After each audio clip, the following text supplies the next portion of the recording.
Κυρίες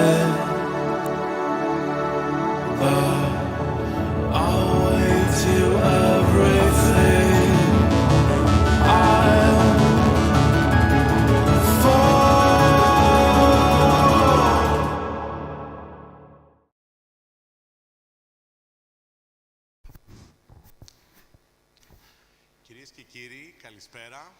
Καλώς ήλθατε στην παρουσίαση, στην τελική παρουσίαση του συγχρηματοδοτούμενου προγράμματος I AM, με εταίρους από την Πολωνία, την Ουγγαρία, την Κύπρο και την Ελλάδα. Στο συγχρηματοδοτούμενο αυτό πρόγραμμα συμμετέχει... Με ακούτε? Συμμετέχει βεβαίως και περήφανα το ANIMASYROS, εξού και αυτή η παρουσίαση γίνεται στο πλαίσιο του ANIMASYROS Διεθνούς Φεστιβάλ Κινουμένων Σχεδίων. I'll try to greet you in the native languages of Hungary and Poland. So it's Jona Pot. Any Polish? Is it okay? No, this is Hungarian. And Dobry Večer is for our Polish partners. Kalispera, λοιπόν. Welcome to the official presentation, the final presentation of I AM, co-funded program by the European Commission. This program has been funded and organized by 4 member states of the European Union, namely Hungary, Poland, Cyprus, and Greece. ANIMASYROS Platforma is one of the proud partners of this program. That's why we conducted and finally managed to have a live presentation amid the COVID period during ANIMASYROS International Animation Festival. I would like to thank our partners and mainly our partner leader for conducting a program amid very difficult conditions in a proper manner and very productive manner. And me personally and the entire team of ANIMASYROS are very proud of the results of this program. Θα ήθελα να ευχαριστήσω όλους τους εταίρους του προγράμματος, για τους οποίους θα μάθετε αναλυτικότερα και μετά, αλλά και τον leader του προγράμματος, τον επικεφαλής του προγράμματος, που είναι η CMT Προοπτική, η ομάδα του Τάσου του Μαστογιαννάκη, της Ειρήνης Σιώτη, ο Φώτης ο Σκούρας, η Μαρία Πουλοπούλου και πολλοί άλλοι που μπορεί να τους ξεχνώ αυτή τη στιγμή, αλλά είναι πολύ σημαντικά κομμάτια της ομάδας, δώσανε δύναμη στον οργανισμό μας και είμαστε περήφανοι για το αποτέλεσμα. Και ελπίζουμε να το εκτιμήσετε κι εσείς του εργαστηρίου αυτού. Χαιρόμαστε που σας έχουμε στο πλαίσιο του φεστιβάλ, γιατί θα μπορέσετε να πάρετε λίγη γεύση από την πιο σημαντική γιορτή animation που γίνεται στην Ανατολική Μεσόγειο και το πιο μεγάλο φεστιβάλ animation στη χώρα. Θα ήθελα να δώσω το λόγο στον επόμενο ομιλητή, προκειμένου να ξεκινήσουμε σιγά σιγά τις εργασίες της τελικής παρουσίασης, που δεν είναι άλλος από τον Τάσο Μαστρογιαννάκη, από την CMT Προοπτική. I would like to give the floor to Tassos. You all know him. Tassos Mastrogiannakis is in charge of CMT Prooptiki, the project leader, to start the closing prayer. Good evening to all of you. Thank you very much, Vasilis, for the hospitality, for the organization of the IM Day event. Dear IM project partners, the representatives, ladies and gentlemen, young friends, I would like to welcome you in this IM Day. I would also like to thank all the project partners for the collaboration we had over the last 2 years. Collaboration under these strange times of the COVID situation.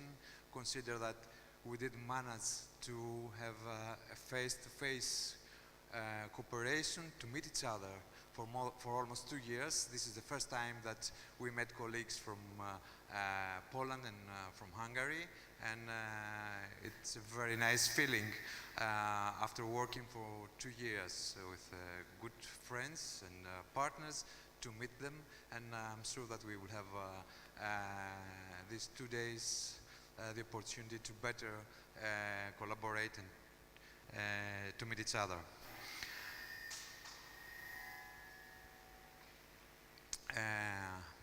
A few words about the AIM project.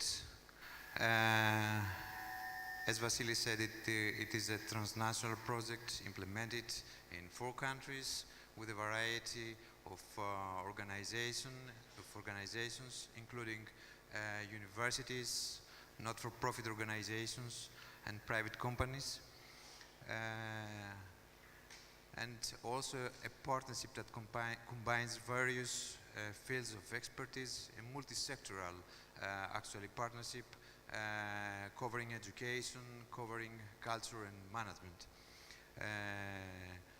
As Vasily said, the IEM project has been supported and getting funding from the European Commission's Erasmus Plus program, which is the framework of the European Union to support excellence in education in all kinds of lifelong learning.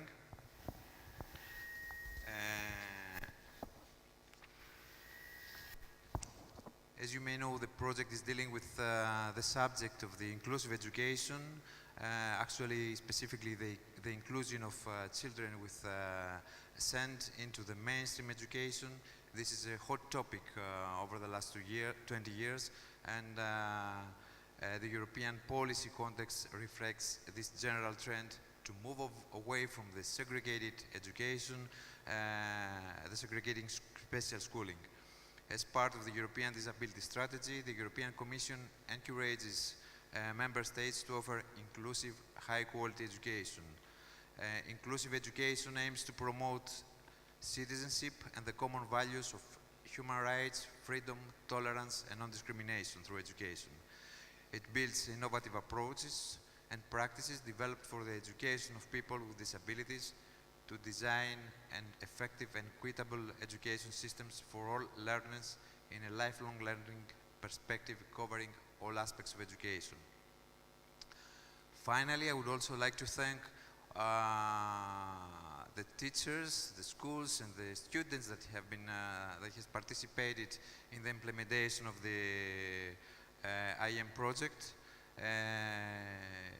During the IEM day, you will see the results of their involvement, their work, and you will see how beautiful are these results, and you will admire it. And I'm really sure that you will enjoy it. So welcome to the IEM Day, and giving the floor to the starting of this event. Okay.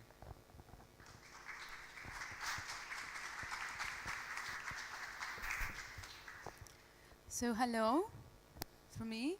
I would like to invite Chrisana Diamandi on the floor to say a greeting. You can have this one. You can use this one. Thank you.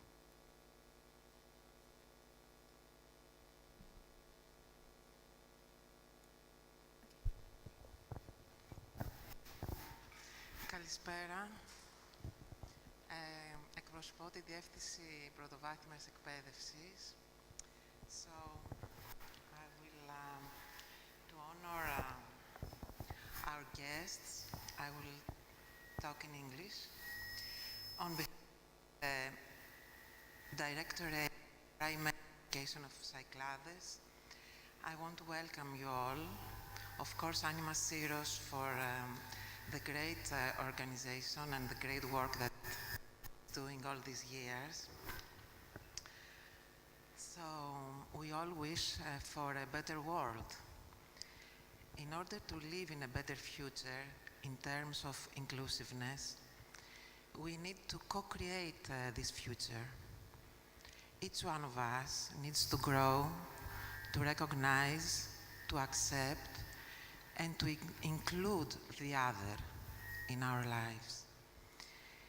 It's not only our personal growth that matters, but also our capacities, meaning how we are able to connect in communities, in groups, in our cities, and of course, our institutional capacities, growth and transformation, meaning organizations, institutions, companies, corporations. This project, the IEM Animating Inclusiveness, is a work that contributes to that growth, contributes to that direction. I will quote words of Otto Scharmer. He's a senior lecturer in MIT Management Sloan School.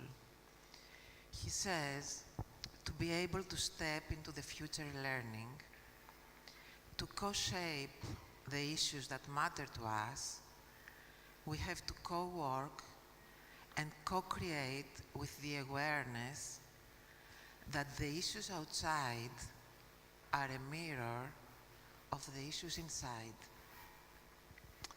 This is a common ground, this period, to all change makers' minds. So I wish you all the best for the project. Because I am you. Thank you.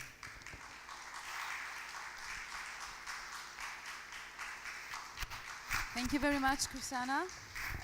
Thank you. Thank you. I would like to honor also my native language for the Greek people that are here. And can I say that in Greek as well? But it's very short. Go on. Όλοι μας θέλουμε έναν καλύτερο κόσμο και ευχόμαστε γι' αυτόν. Όμως για να τον ζήσουμε με όρους συμπερίληψης, πρέπει να τον συνδημιουργήσουμε. Καθένας από εμάς χρειάζεται να μεγαλώσει, να αναγνωρίσει, να αποδεχθεί και να συμπεριλάβει τον άλλον στις ζωές μας. Και δεν είναι μόνο ότι χρειάζεται να αναπτυχθούμε σε προσωπικό επίπεδο, αλλά χρειάζεται να αναπτυχθούμε σε σχεσιακό επίπεδο και λέγοντας σχεσιακό εννοούμε πώς σχετιζόμαστε σε ομάδες, σε κοινότητες, επίπεδο οργανισμών, θεσμών, εταιριών, αγορών, επιχειρήσεων, συμπεριληπτικά. Αυτή η δουλειά εδώ είναι μια δουλειά που συνεισφέρει σε αυτή την ανάπτυξη. Θέλω να αναφέρω τα λόγια του Otto Scharmer, αυτός είναι ένας καθηγητής του MIT, να βαδίσουμε στη μελλοντική γνώση, χρειάζεται να συνδημιουργήσουμε, να συνδιαμορφώσουμε τα θέματα που μας ενδιαφέρουν. Και για να γίνει αυτό, χρειάζεται να συνεργαστούμε και να συνδημιουργήσουμε με την επίγνωση ότι τα θέματα έξω από μας είναι ένας καθρέφτης των θεμάτων. Αυτό είναι μια κοινή βάση σε όλους όσους δουλεύουμε για την αλλαγή. Εύχομαι το καλύτερο για αυτό το project. Το εγώ είμαι, γιατί εγώ είμαι εσύ. Ευχαριστώ πολύ. Thank you. Thank you, Chrisana. Okay, so thank you. We begin now the basic process of the I Am Day. I Am Day Animating Inclusiveness. We will have 4 sections. The first section is the guest speakers' presentations. We have some guest speakers from different places in Europe. Then it's the presentations from the partners, from the 6 partners that were part of this project. And finally, we have some inspirations, some people that inspired us for this project, mostly artists. And at the end, we will give the awards to students that won the final competition of the I Am project. It's an animated video student competition. So we will give the awards at the end. I would like to invite Dr. Kyriakos Dimitriou for the opening presentation of the project. Hello.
ANIMASYROS Festival 2022. I'm Kyriakos Dimitriou from the Open University of Cyprus, and I will spend the next couple of minutes to talk about inclusion in very simple words. So I will begin with some misconceptions about inclusion that I think will help in understanding the meaning of this complex concept.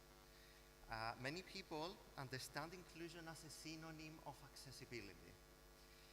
For example, they believe that when a building is made accessible by creating a wheelchair ramp at the entrance of the building, this means that we become fully inclusive. And the question here is, does a ramp make us fully inclusive? The answer, of course, is no. It doesn't mean that we become fully inclusive with this ramp. Besides that, inclusion is not only about disability. And disability is not always linked to a wheelchair and the accessibility of buildings. Similarly, in education, many associate inclusion with the physical access to a mainstream school. They believe that if a child in a wheelchair is able to access the school and his or her classroom, we assume that we comply with the principles of inclusive education. Again, this is not what inclusive education only entails.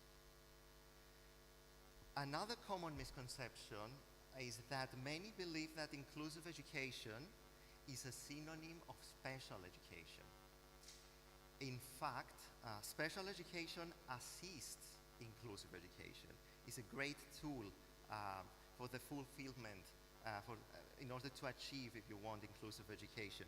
But the traditional form of special education, and I'm talking about the special education that wants students to be educated, to learn in separate settings, this kind of education promotes what we call segregation, but not inclusion.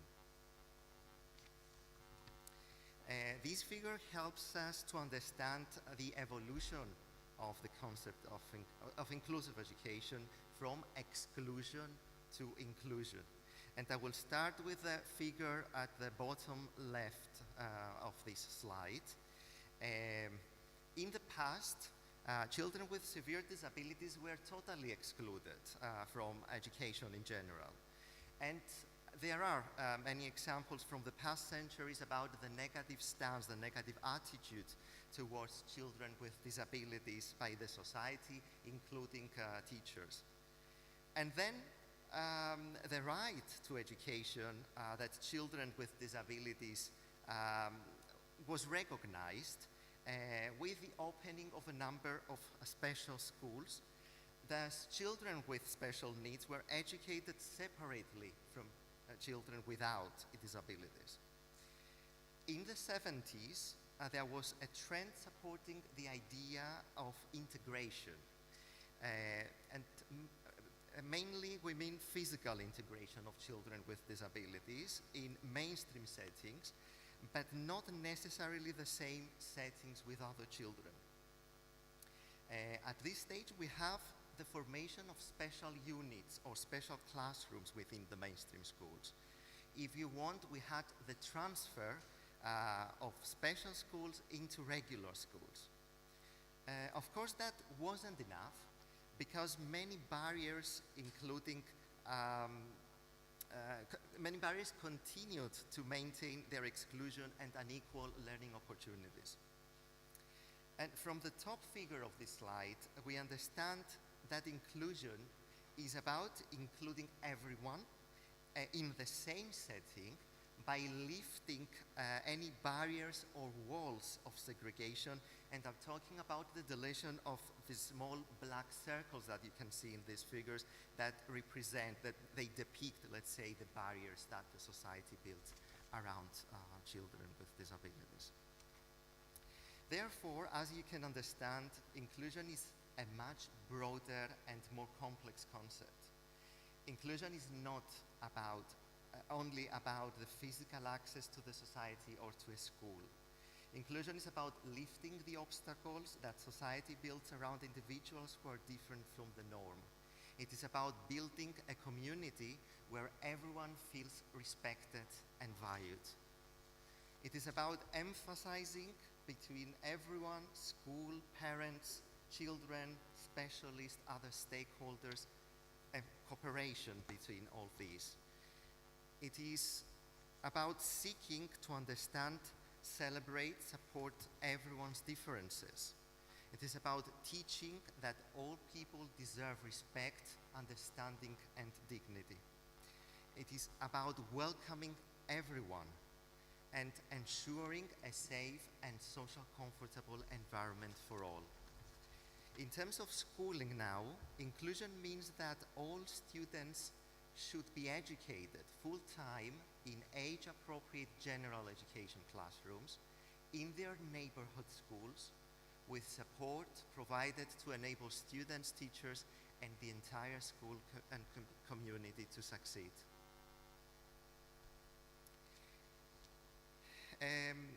All good so far, but we must confess that inclusion in practice, I should say, is a great challenge because it calls for and requires big, dramatic, I would say, changes. Inclusion calls for a societal change rather than the change of individuals who may experience oppression because of discrimination. Inclusive education calls for the transformation of the educational system, so the reformed system will meet the requirements of all learners rather than expecting the learners to comply with the demands of the system. Despite the positive changes that have taken place at the theoretical mainly and practical level, full inclusion in the society and education has not yet been achieved. However, inclusion must be the future. Obviously, there are many reasons to fight for an inclusive society and an inclusive educational system. I'm sure that today's event, the speeches that follow, but mainly the exciting animation videos that we are going to watch very soon, will give us plenty of answers to the question why inclusion should be or must be the future. So welcome once again, and enjoy this journey to inclusion and the journey to inclusion through the word of animation. Thank you. Thank you, Kyriakos, for the very interesting approach on what inclusion is. I really like the simplicity of this presentation. So, we begin with now we begin the first section of the IAM Day with the guest speakers' presentations. And the first one is Mr. Dimitris Arvanitis. He's a occupational therapist, MSc in Management of Educational Organizations, chairman of IMEGE. Hello.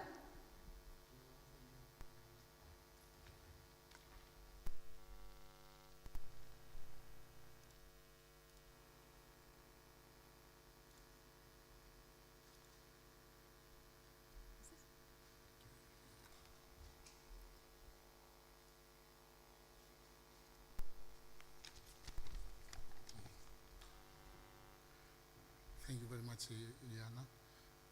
Θα ήθελα αρχικά θερμά να ευχαριστήσω τους... ναι, οκ, αλλά ήθελα λίγο πιο ζεστά έτσι να το πω. Όσοι μας φιλοξενούν εδώ και όλους τους συνεργάτες του προγράμματος.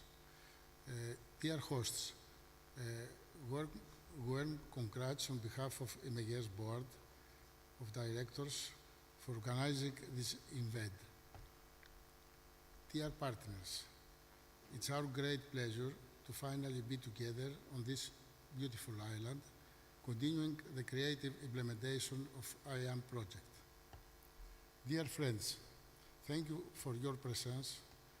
We also welcome our online friends and colleagues attending the event from distance.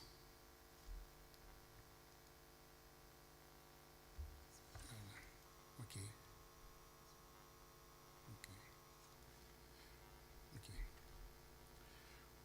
Why we came here today? We are here to talk about disability. Today we talk about inclusion. The theme of this meeting, and also our very fruitful I AM project, is inclusion of people with disabilities in education and life. But what is inclusion and exclusion? Inclusion is the idea that everyone should be able to use the same facilities, take part in the same activities, and enjoy the same experiences, including people who have disability or other disadvantages. Also, inclusion is the practice or policy of providing equal access to opportunities and resources for people who might otherwise be excluded or marginalized, such as those who have physical or mental disabilities and members of other minority groups.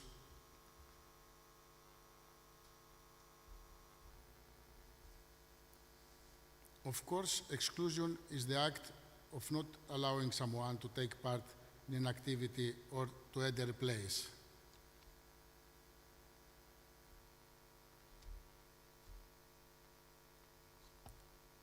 But what would drive someone to exclusion? Low incomes, unemployment, lack of education, limited access to transport, poorer physical and mental health, and discrimination are key drivers of exclusion for disabled people.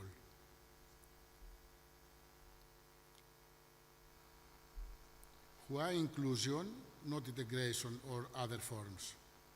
With inclusion, everyone benefits from what he or she needs, not simple coexistence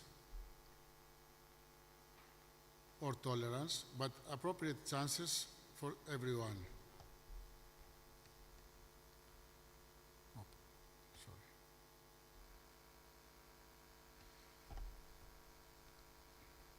Some photos were not here. Why?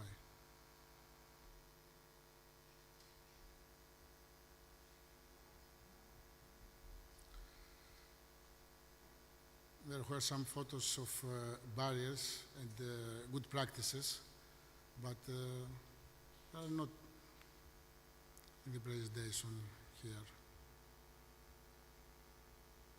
Don't know why.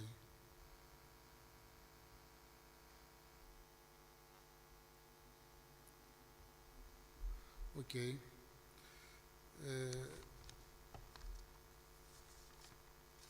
So let's give everyone a chance to enjoy the joys of nature, providing the necessary equipment. But above all, showing empathy, which means understanding and inclusive practice in school, work, and society, offering the necessary educational, therapeutic, and supportive services and environment for all. Thank you. Thank you, Mr. Dimitris Arvanidis. So now we go on with Dr. Georgia Pasiardis, Inclusive Education in Cyprus, Past, Present, and Future. She works in the Ministry of Education, Sport, and Youth in Cyprus. Hello.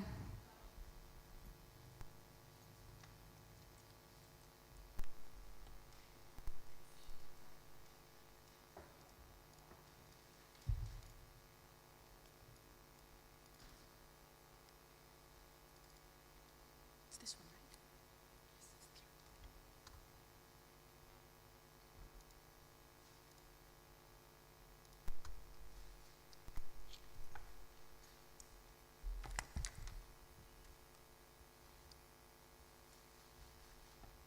Καλησπέρα σας. Ladies and gentlemen, dear friends, it gives me great pleasure to participate in this conference and to be part of this lovely event. I would like to thank the organizers for giving me the opportunity to be in this beautiful island with other participants from different countries to share our knowledge and experiences regarding special education and inclusion and the project I Am. A project which gives a different perspective to special education, and it is worthwhile. In my speech today, I will try to elaborate on inclusive education in Cyprus. It is important to outline the context within which special education in Cyprus has been developed, as well as the main factors that affected its establishment and the movement toward inclusion. Cyprus was a British colony and became an independent country in 1960. However, even after the country's independence, special and inclusive education had a strong influence from the UK's special education policies, organizational structures, and practices. Few years later, in 1974, the Turkish invasion also played its role, as most of the special schools and significant infrastructure was lost due to the illegal occupation of the north part of our island. Another highlight is the accession of Cyprus to the European Union in 2004, which influenced the legislative framework and paved the way for changes towards more inclusive education.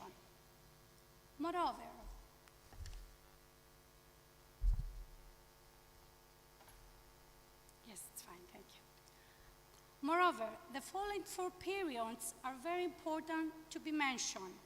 During the first period, special schools were established, such as the School for the Blind in 1929, the School for the Deaf in 1953, the special schools for children with moderate mental retardation.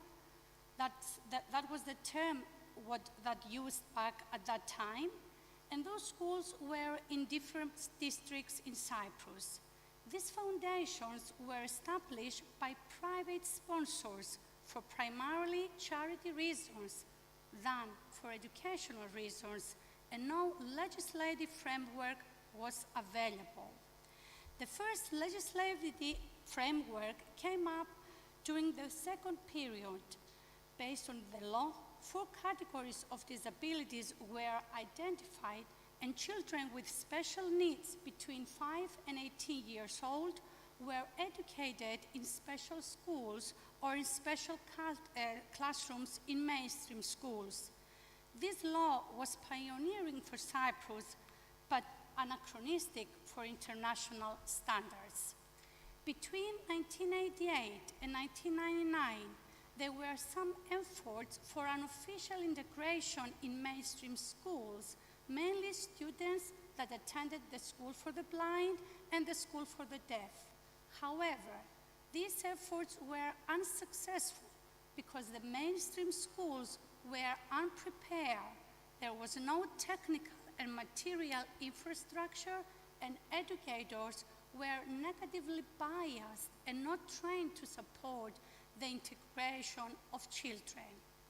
In 1999, the law 113 for the education of children with special needs underlined the government's obligation to provide special education to people with special needs from the age of 3 until their high school graduation.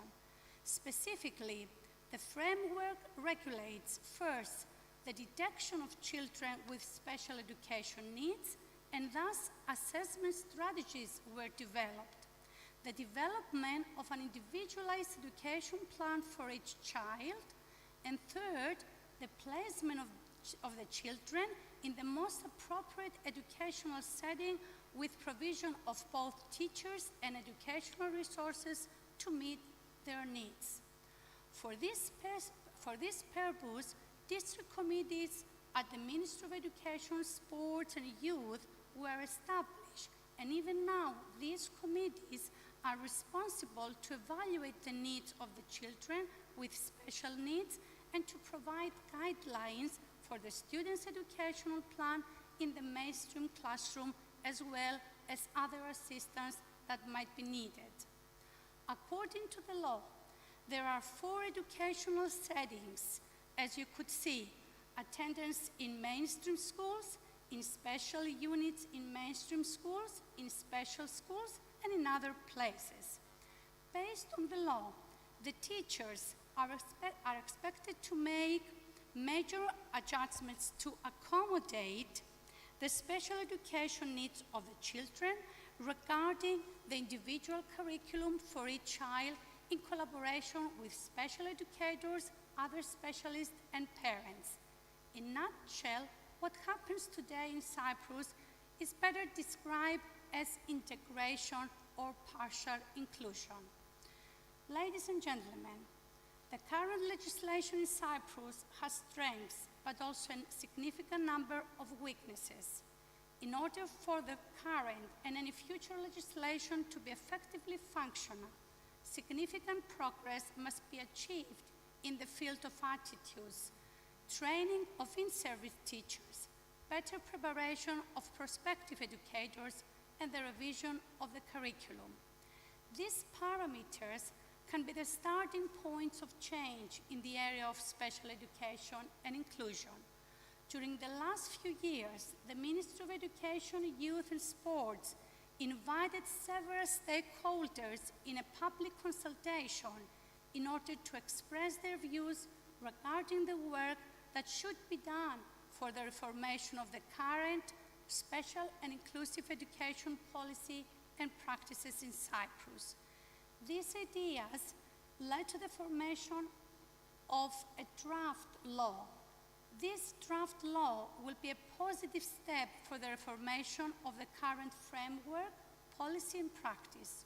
Also, the new law will not only apply to children with disabilities, but to all children, including those belonging to vulnerable and special population groups and experiencing learning disabilities, as well as gifted and talented children. In conclusion, what is our main objective? The main objective in Cyprus educational context is to plan effectively and to implement inclusion. All students with differences have the right and should have the opportunity to succeed in a positive school climate where school leaders, teachers, and all stakeholders collaborate and incorporate policies and practices conducive to inclusiveness. Thank you. Thank you, thank you. Thank you very much. Very interesting to know what's going on in Cyprus concerning inclusiveness in education. Very interesting. So next, I would like to invite our next guest. She's from Poland.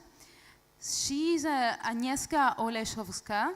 If I'm saying it right, if it's not right, so please let me know if it's not correct.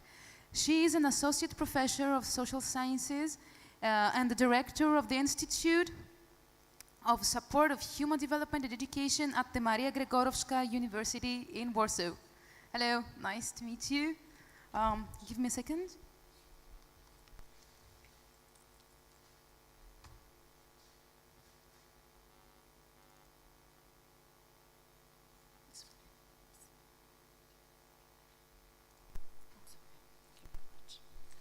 Thank you very much. Thank you very much for inviting me. I'm very happy to be here and taking a part in this event. So now I'm inviting you to listen my presentation. What do you think when I say here? Here. Maybe.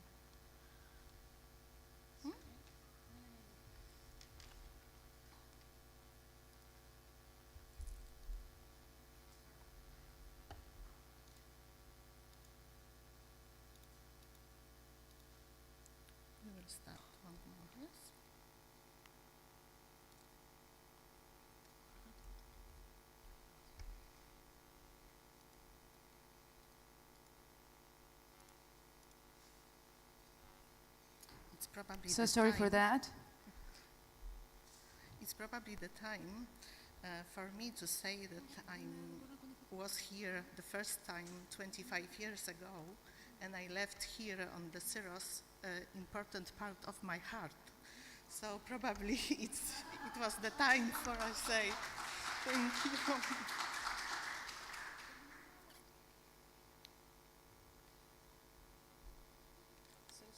So sorry for that. Give us a second to see what has happened.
Can we go on? Okay, I can Yeah. start. Okay. Okay. Yeah, Thank we you can very start. much. Thank you, Thank you Agnieszka. very much for help. What do you think when I say inclusion? What images do you visualize when you hear the word inclusion? What kind of emotions do you feel when you see inclusion next to you? Do you have any ideas, memories, or maybe experiences with inclusion? I think to myself that we people generally know two truths of inclusion. The first one I call easy truth, the everyday truth.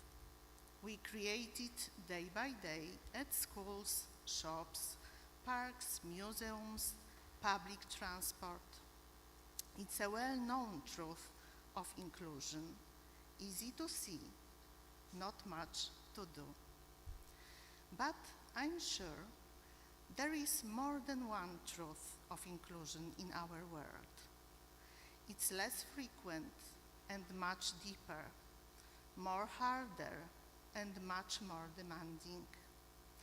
It's the difficult inner truth of inclusion.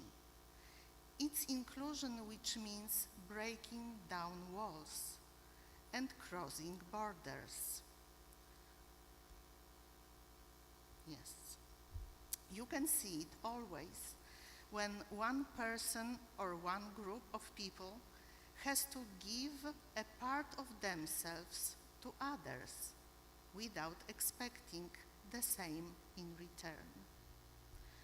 The real truth of inclusion is challenging, requires large resources, knowledge, involvement, adaptation, and understanding. Poverty, homelessness, schizophrenia, profound intellectual disability, AIDS, sociopathy. These are all examples of specific problems, but they have one thing in common.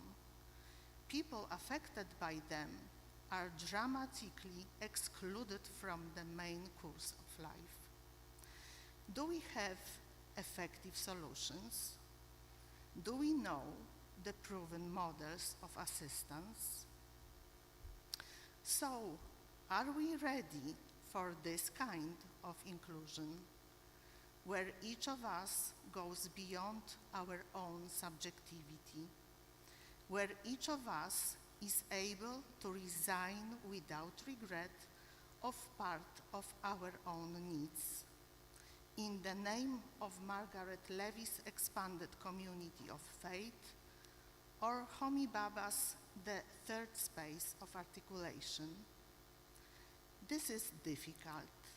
It's challenging for every single person, but it's fair, extraordinary, and life-giving. And when I'm standing here now during the I Am Day, I strongly believe that discovering and accepting this inner truth of inclusion is possible for everyone. We really need it for ourselves.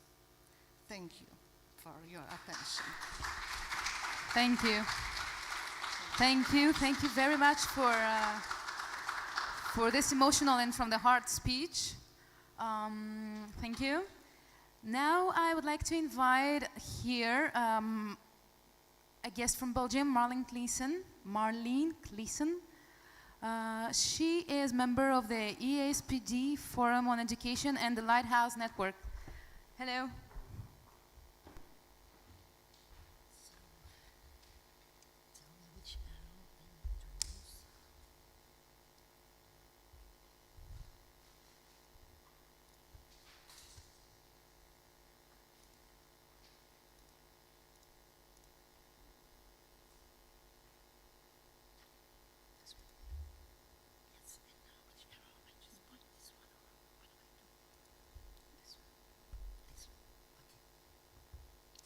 Thank you very much, first of all, the project partners and the project coordinator for inviting me.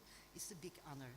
So when the organizer asked me to give a very short 5-minute presentation about what is inclusion, I decided to do it with this title. So it's a question. Now I'm going to present you a short video, and it's going to be about, hold on. It's going to be about a little girl in a wheelchair who desperately wants to belong, who desperately wants to include, and she gets no as an answer. So that will be the first part of the video. You will see the parents going to a school, and it's always no, no, no. And then it's kind of a quick rewind of the video. And then you will see a completely different atmosphere. You will feel a very positive vibe. You will get a lot of yes answers, and you will see a happy girl. So in the beginning of the film, it will be an unhappy girl, and then it will be a happy girl. So it's a very short video, and after the video, I will come back to you with some short ideas. Let's hope that this works.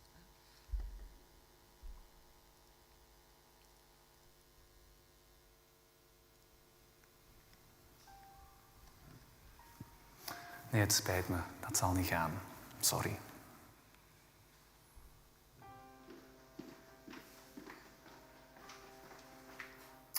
Dag.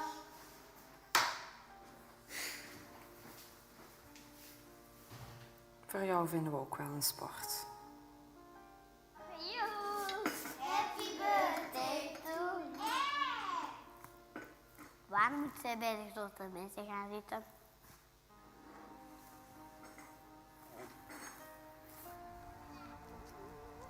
Dus het mag niet? Mevrouw, je ziet toch zelf dat dat niet gaat?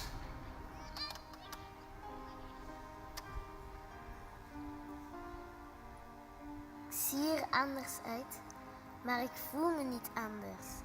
Vaak zeggen mensen nee tegen mij, Dat vind ik niet leuk. Zeg gewoon ja. Dat gaat ons zeker lukken. Mijn leraar zegt ja. Van hem mag ik meedoen. Mijn naam is Tima. Ik ben 9 jaar en ja, ik heb een handicap. Maar ik doe met alles mee.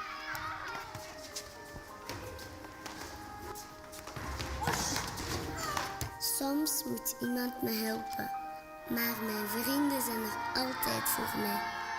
Ook als het moeilijk gaat. Kijk, tijdens de turles leer ik stappen. Heel goed, Tina. Niet te grote stapjes. Af en toe val ik nog. Tja. Hop. Samen kunnen we de wereld aan. Samen. Niet alleen.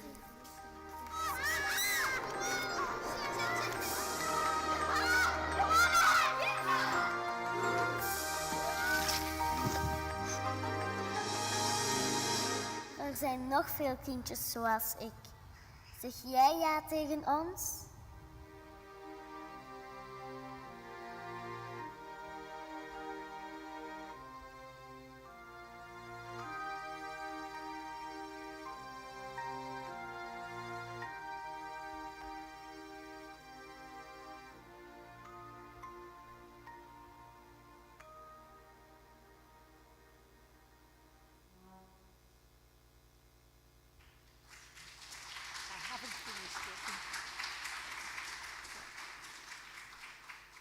So I think it's rather obvious that a child normally has a lot of choices, has a lot of opportunities, but a child with a disability has only a few options. So I would like to conclude with some wishes. I wish that nobody would say automatically no, that everybody would say, would look for conclusions, would look for options, would look for alternatives. So that's my wish. And my wish is also to have a positive attitude, because inclusion is also about inclusive values. And one of those values is having this open attitude. And I think the previous speakers also said that we cannot do that alone. We have to work together to do that. We have to work with the parents, with the caretakers, with the families, with the communities, and first of all, with the person who's in need. And of course, I only focused on disability, but this message can, apply for all kinds of people who are excluded in our society. So my last wish is say yes. And I wanted to say thank you in Greek, but I can't remember it. I'm sorry. So thank you very much. Afaristo. Afaristo. Thank you. Ευχαριστούμε. Thank you. Thank you very much. It is a group job and a personal struggle to say yes to this in these moments that you actually feel sometimes very stressed and tensed and don't knowing what to do. Anyway, other people speak, not me. So with this, we have just wrapped up the guest speakers' presentations. And we're going for the second part of the I Am Day, which is the I Am project experience and some videos we made apart from this during this project, what we call the I Am shots. So we will have the partners here to speak, and we will begin with the leading partner, CMT Proptiki. We will have Tassos Mastrogiannakis again here. And Irini Sioti. Irini Sioti is Project Manager of European Programs and Development Department, CMT Proptiki, and Tassos Mastrogiannakis, Business Development Director, Head of European Programs Unit, CMT Proptiki, and Coordinator of the I Am project. Hi. Hello, Eliana.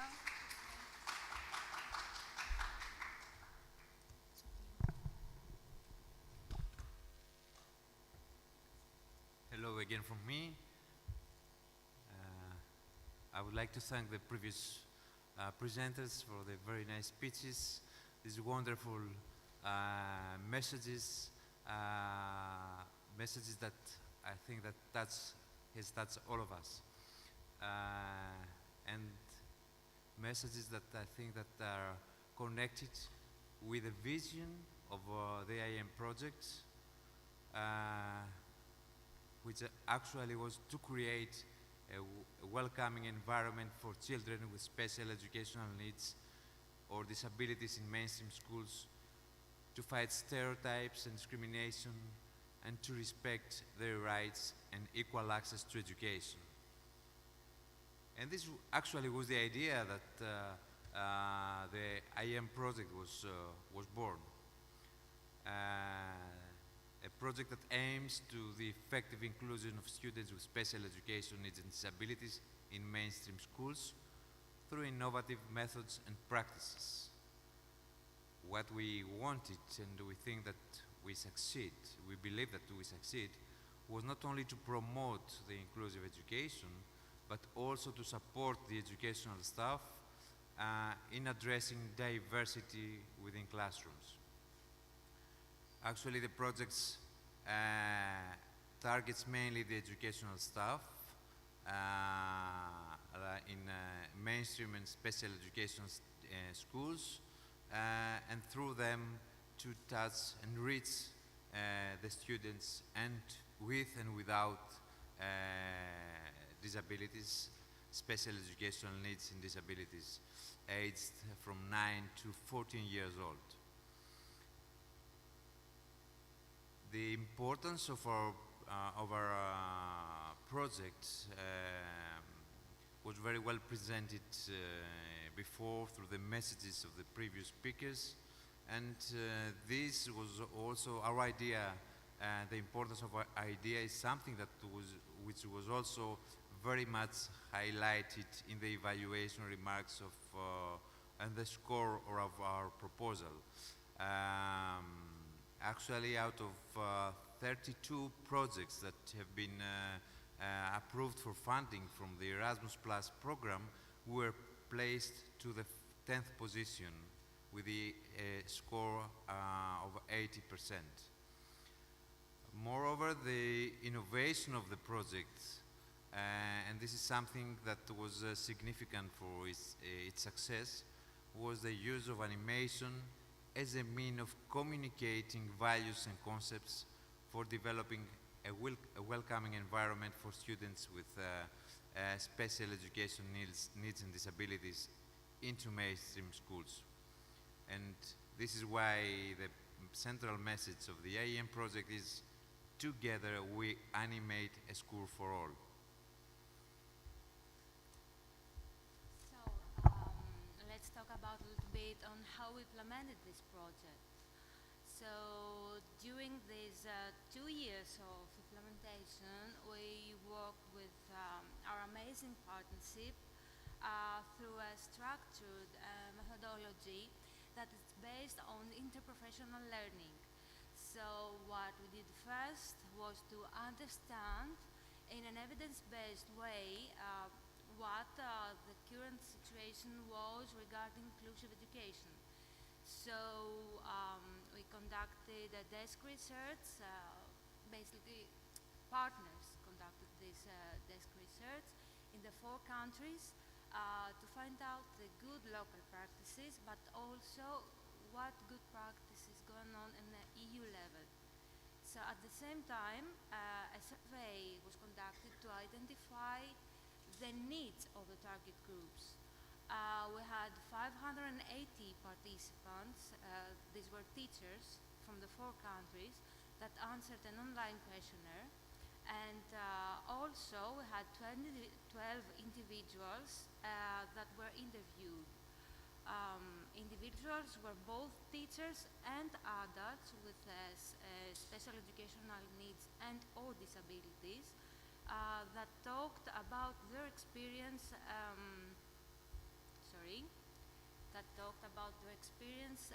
during school time and how they faced difficulties or what they think that can be done in order to have inclusive education in schools.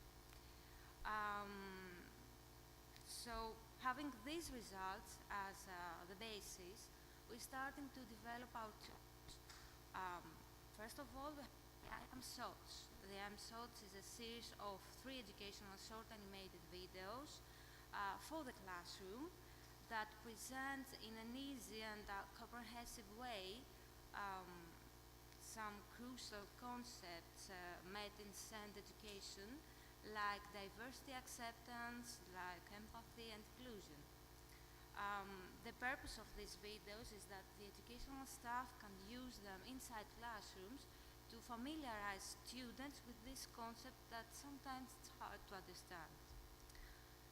Secondly, we developed a training handbook for educational staff, bearing in mind the adult education principles. This handbook includes information on inclusive education and some experiential activities that are related to this theme. And last but not least is the training instructions for vet providers. That is a guide that ensures that vet providers can have clear instructions on how to supervise and coordinate capacity building activities that are based on the IAM approach and methodology. And all these tools have been developed with the contribution of all partners, along with educational staff, parents, and the students themselves, that they either participate in their design, like the videos, or give us feedback on the content of the 2 handbooks. And moving towards to the training phase, we designed a blended learning building to the educational staff, which was consisted of a self-paced e-learning, training seminars on inclusive education, and an animation development workshop that was provided by ANIMASYROS, and one for each participating country. It is worth saying that during this phase we trained 276 individuals in total for 4 countries, and we actually had a lot more applications, but we couldn't accept them because for functionality reasons, we couldn't have so many people. And after the capacity building activities, here we are in Syros. We launched the video animation contest, and the teaching staff who have participated in the training activities created a short animating video about 3 minutes long with the students about inclusive education. The purpose of this contest was actually to encourage educational staff to create working teams in classrooms and engage students to promoting inclusive education. So the contest was about all 4 countries, and here we are today, waiting for the winners to collect their prizes and tell us about their experience. Thank you. Thank you, Tassos and Irini. This was actually 2 years and 5 minutes. It's an alternative, an alternative title for the speech. Thank you. Before inviting the next partner, we would like to show you one of the IAM shots that Irini and Tassos talked about. It's the IAM shot that was created with Imeye. It's called My Suitcase, and we will watch it now.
This was created with Imeye and the CMT Proptiki.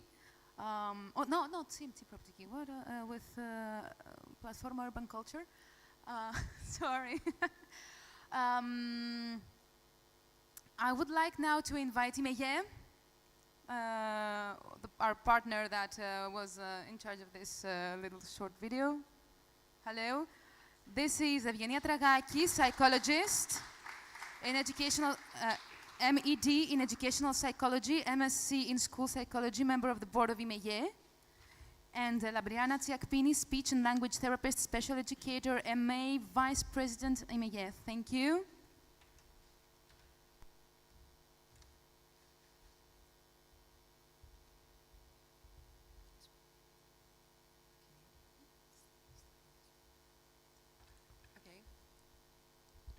Hello, everybody. Thank you very much for this nice day, the I Am Day. We would like to thank ANIMASYROS Festival for the hospitality and the warm welcome. Thank you, thank you. Well, our presentation has this title, Creating Pathways and Changing Lives. I am Eugenia Dragaki, and I will speak for a little while, and then I'll give the floor to the Vice President of Imeye, Labriana. Well, we would like to talk a bit about the Greek experience, and we thought that presenting some data, some facts from the Greek experience of the I Am project would be indicative of the appeal of the I Am project to the Greek audience. So, first of all, in March 2021, as part of WP2, we launched an online questionnaire to identify the existing gaps and needs concerning inclusive education in Greece. It's the survey Irene Scioti told us earlier on. We had an excellent appeal. We had 167 teachers and special education staff who answered the questionnaire, which was 3 times more than the number needed for research purposes, and 31.1% of the total. Also, at about the same time, we had 53 reports as part of the desk research procedure, 53 reports on good educational practices from educational institutions and schools all over Greece, which highlights educational staff's interest in promoting their work in inclusive education. From this large pool, we had 14 shortlisted practices, and from them we chose the 5 best practices for the project. Also, as part of the capacity building activities, the seminars we organized, we launched a wide campaign in February in order to get the applications from the audience, from the educational audience. And we had, in less than 24 hours, more than 292 applications for the seminars. So, with the encouragement of CMT Proptiki, Tassos and Irini, we decided to have 2 instead of 1 circles or sets of seminars for the CBA and multimedia training webinars. From these, the first circle included 33 participants, and it was more, let's say, how can I say that? It was more interactive, actually. And the second circle had 117 participants, a total of 150. And these were conducted by 6 very experienced and high-quality trainers, selected carefully from a large pool of 58 candidates. And finally, I won't tire you anymore. we organized as MEGE an online conference in December 2021 together with the Special Education Staff Syndicate of Attica for the dissemination of the project results with the participation of CMT Prooptiki and the Polish team with this title, you can read it, and it also had a very good appeal and acceptance by the audience. Finally, these were some of the feedback comments we took for the CBA and multimedia seminars, and that was very encouraging for us. And now I will give the floor to Labriana, the Vice President of MEGE, and she's going to give us an insight of how we all felt during these past 2 years. Thank you. Hi everyone. I have the feeling that it's very difficult to share with you our feelings, but we will try that. So, you know, in a recent online information day about Erasmus Plus in Greece, we noticed that, you know, we use this template with this flag from European Union, and it was written in this information night, Erasmus Plus, with the flag, open paths change lives. And I wondered, is it really so? Can really one Erasmus Plus program open paths and change lives, especially during the pandemic? Really? So I began to think about this particular phrase, initially with reservations. Well, we remember at the beginning we were only 7 people from IMEIE, and very soon we had new friends, Irini, Tassos, Ilias, and so on from CMT. They were added. In WP2, after a couple of months, we got to know better 6 from our colleagues with knowledge in the field of inclusive education. In the following online meetings, more scientists from Hungary, they were so difficult, their names, but we can pronounce them now. Monica, Zsuzsa, and other scientists from Poland. Lydia was easy, but Malgorzata, well, it wasn't so easy. Dominika, it wasn't so easy. They're difficult names, but they were people, scientists, professors. They communicated the new ideas about inclusive education, experiences and the concern for the future of inclusion at the European level. So we weren't alone anymore.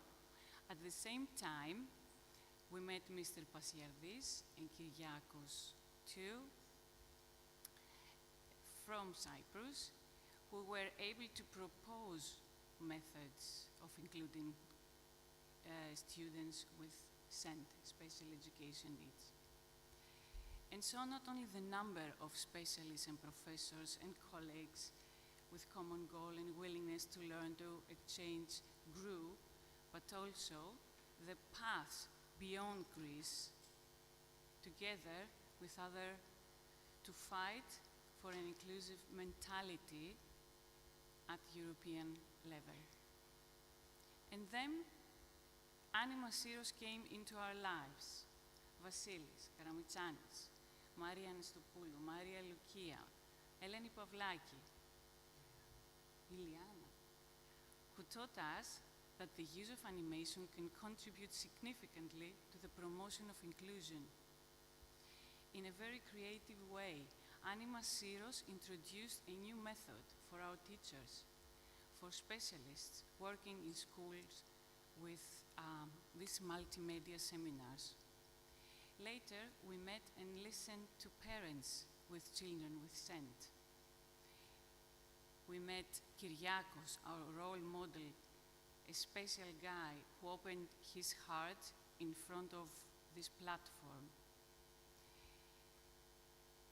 before the IM shot you just saw. We exchanged experiences with hundreds of participants online in both circles of our seminars, plus in our online conference in December 2021. And that was really exciting. So after 2 years, we became a small, big, we're not very sure, community, working interdisciplinary from our homes, from our offices. So thinking back to my original question, I would like to say that if people and knowledge open paths and change lives of children with SEND, then yes, the IM program has changed our lives and maybe yours too. So we thank you all very much for this amazing journey.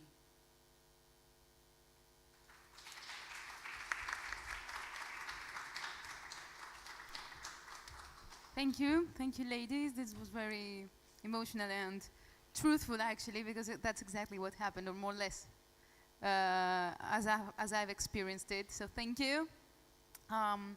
So before we move on to the next partner, which is we move on to the next partner. So it's Professor Petros Passiadis and Dr. Kyriakos Dimitriou from Cyprus, from the Open University of Cyprus. All alone? All alone, okay. Just Professor Petros Passiadis.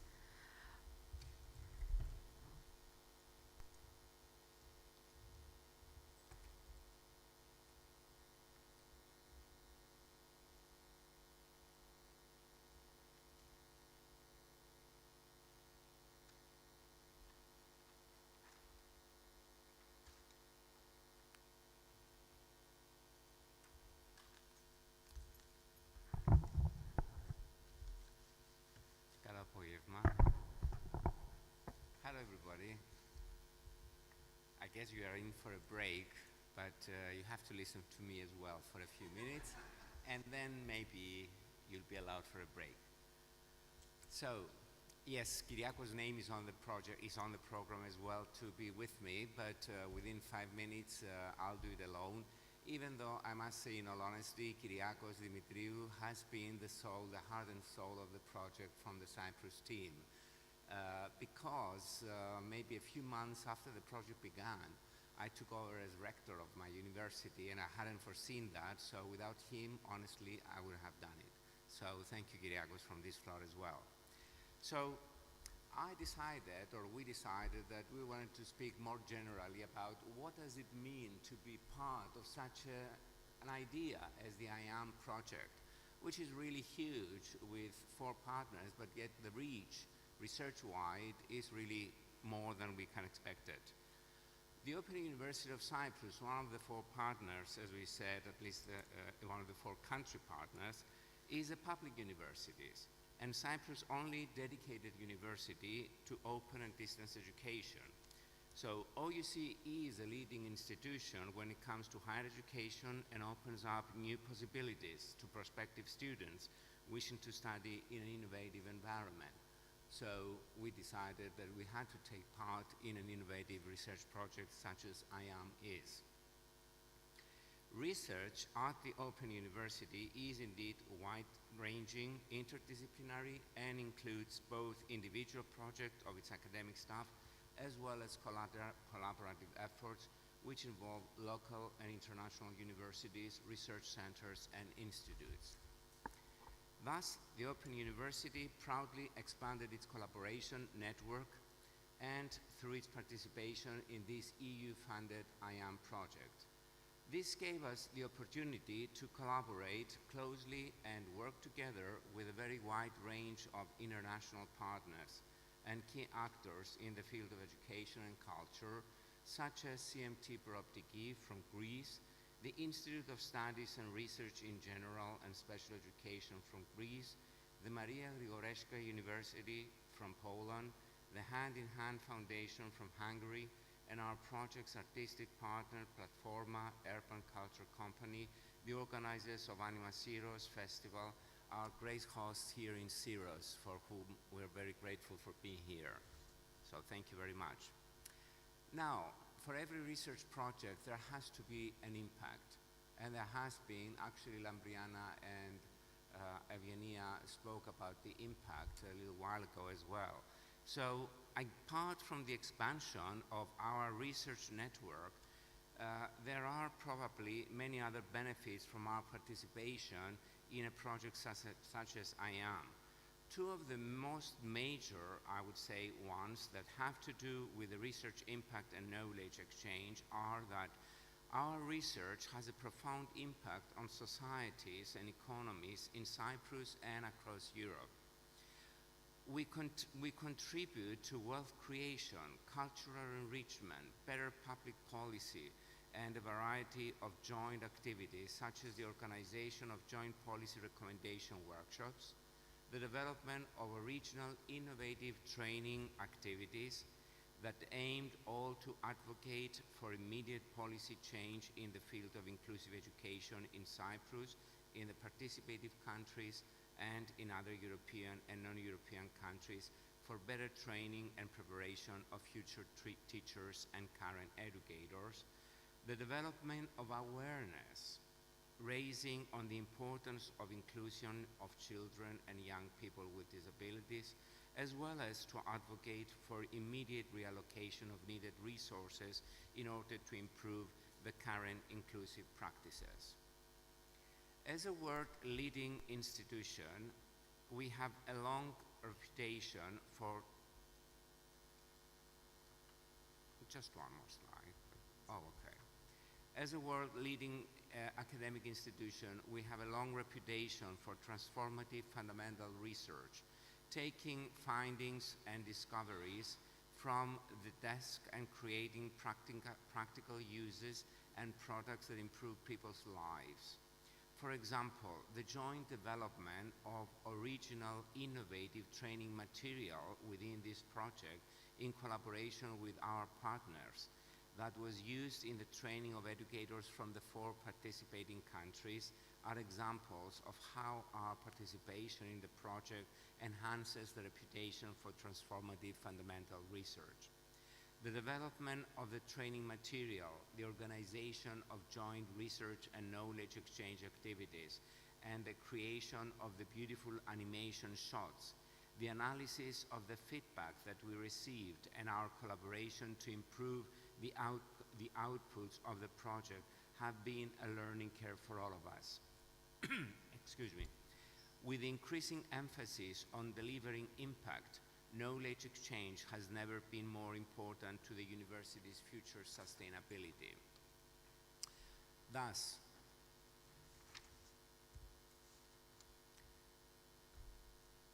I have to put on my glasses, sorry for this. The letters all of a sudden became smaller. A world-leading academic institution seeks for its own future sustainability. Therefore, inclusive education is the future of education. Moreover, inclusion is one of the Sustainable Development Goals set by the United Nations, as we all know. Countries are expected to ensure inclusive and equitable quality education and promote lifelong learning opportunities for all. This means that everyone involved in education will play an important role towards the fulfillment of that goal. Therefore, the OUC's participation in Key Action 3 Erasmus Plus research projects, such as the IAM, is a great opportunity to secure its future sustainability and, despite the many challenges, to become one of the major national and international key actors who advocate for immediate policy change towards the promotion of inclusive education. In this way, becoming the entrepreneurial university that the 21st century needs. And by edupreneurial, we mean educational and entrepreneurial at the same time.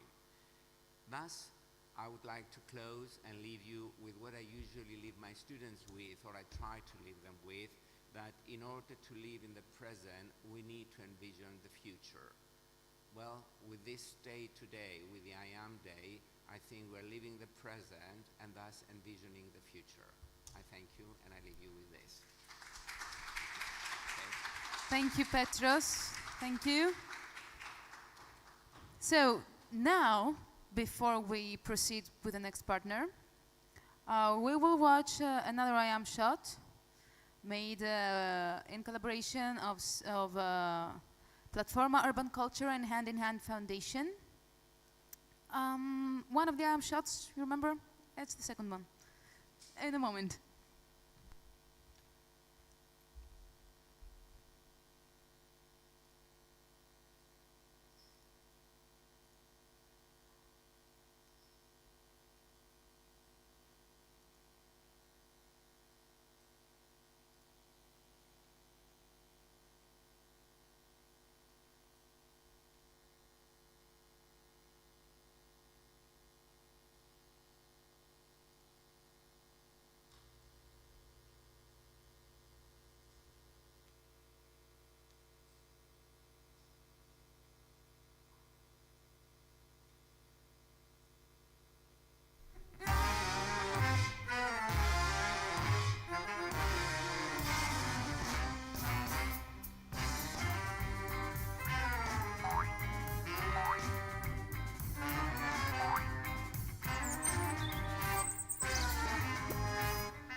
So this was Hand in Hand Foundation with, well, everything, right? Yeah. So this was Hand in Hand Foundation with, again, Platform Urban Culture, making this video.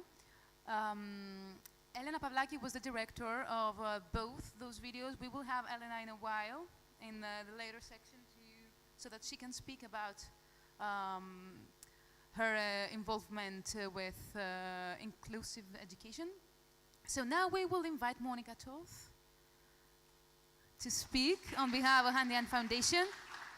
She's the leader of the International Hand in Hand Foundation project. Hi.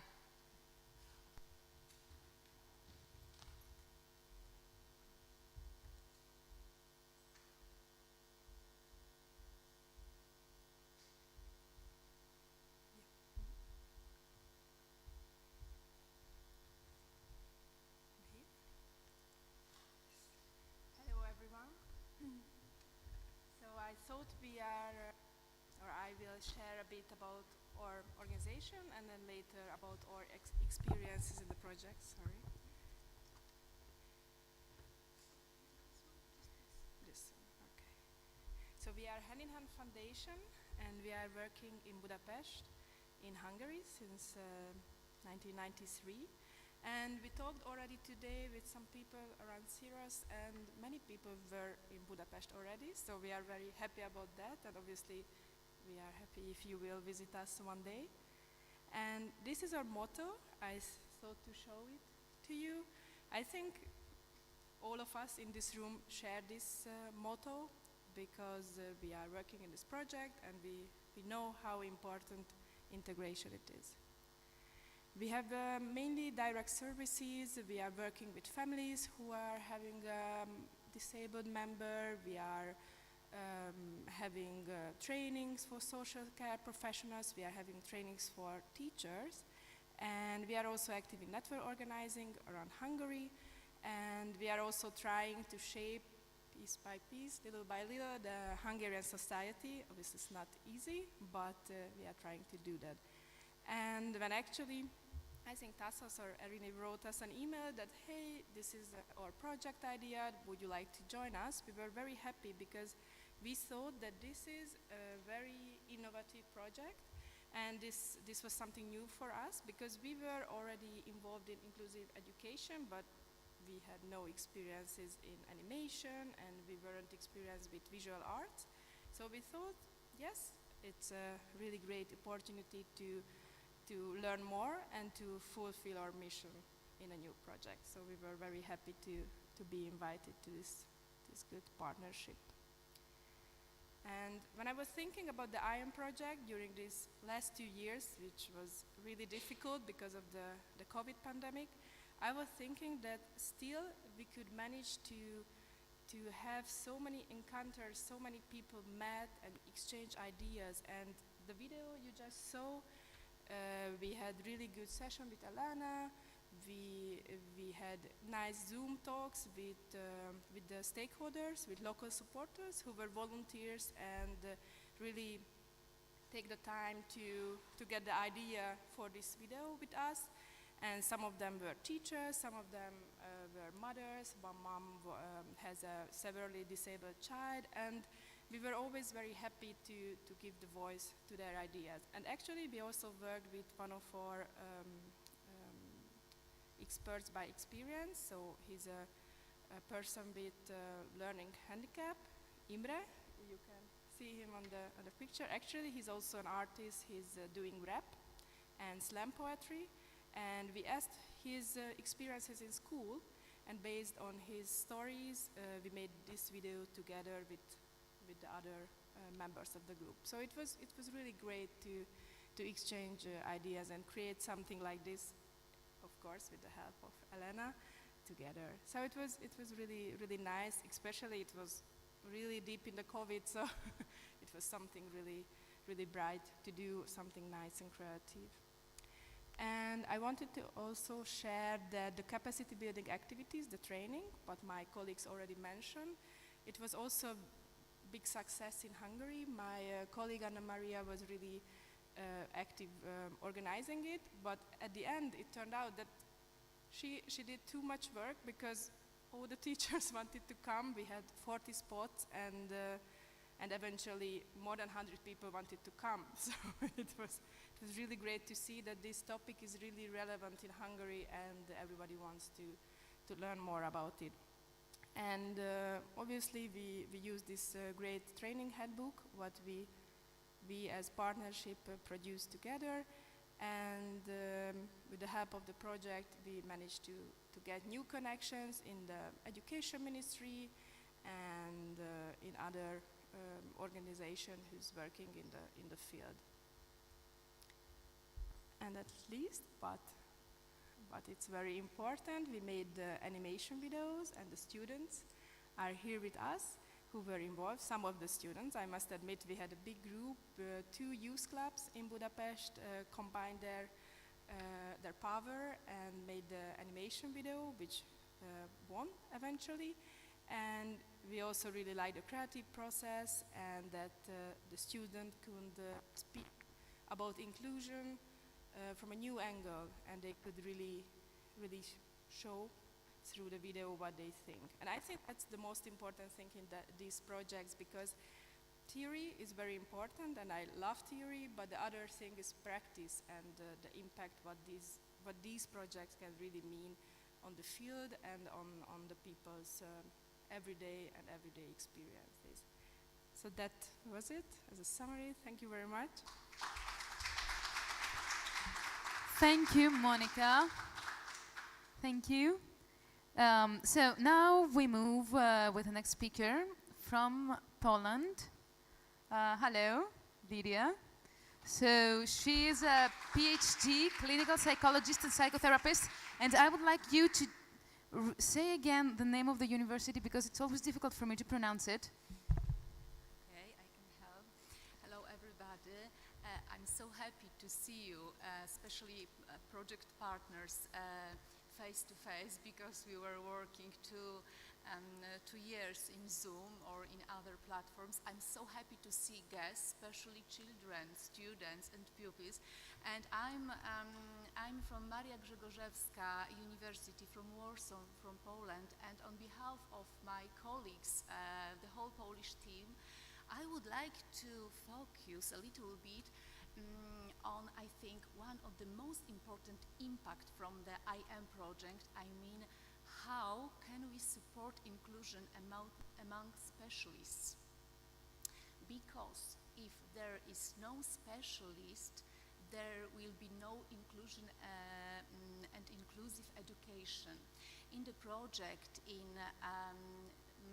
many work packages, we were focused on our specialists, I mean teachers, educators, psychologists from 4 partner countries, from Cyprus, Hungary, Greece and from Poland. Sometimes we differ among specialists who are working in this education and in this inclusive education, but we ran research. We were looking into some gaps in education and specialist needs, and in other work packages we were focusing on trainings and preparing materials. And let's look on a word support, how we can understand this word also in our project, in the IM project. Support for specialists. What do you think? Because we in a Polish team think that as like studying gaps in education system, don't hesitate to see if there are some gaps. Just look into them. Find if there are some gaps, then we can do something, change them. In universal approach, we shouldn't talk about inclusive education only among specialists, only among people who are interested in this, because we are already interested in this. Yeah, let's tell other. So in this universal approach about this inclusive idea and about inclusion. P like problem solving strategies. In our materials, which are in the e-learning, in a handbook, you can find some ideas how we can solve some problems, how we can work together in the diversity group. The other P, personal and interpersonal skills, and also observing skills. Sometimes we don't look at one another. We have smartphones, yeah? We have some other very important IT stuff, of course, because animation we can do with this, but it's very interesting and very important to observe, to look at one another. Like openness. I think you are very open people because you are listening to one another. You try to find some other ideas how we can work in this education process. And again, like research, let's look into gaps, and also let's evaluate our activities. We in this project prepared handbooks, prepared e-learning platform, but we should evaluate and change and maybe see if it works. This is the research part as well. And like training materials for specialists. I hope that you will be happy to see these materials, to provide to other teachers, and in this way we can support our specialists to be inclusive, to work in this idea, to promote idea of inclusive education. So let's support the specialist in inclusion. This place is very supportive. This is very nice meeting. Thank you for organizing this. And let's use the IM project materials. Thank you very much. Thank you, Lydia. Thank you very much. Okay, so now we will see the IM shot that was made with Maria Gregorska. Gertova. I cannot say that. Okay. Along with the Platforma Urban Culture again. So now yes, the next IM shot.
Somewhere among small trees and tall grasses of the hot African savanna lived the 7-year-old giraffe Clementine.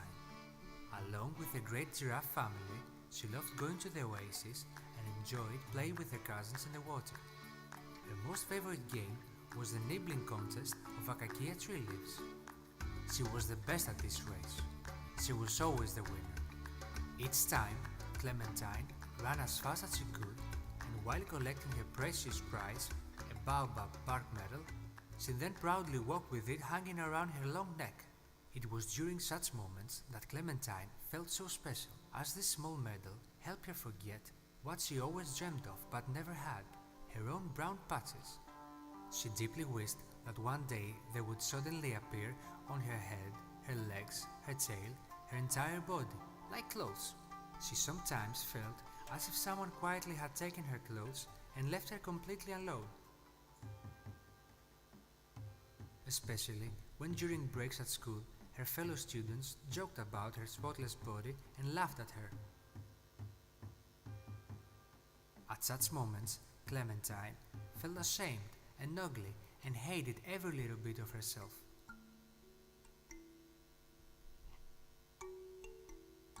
She was in such pain. All that she wanted was to disappear. Nothing could make her happy. Heartbroken as she was, she started bursting into endlessly flowing tears.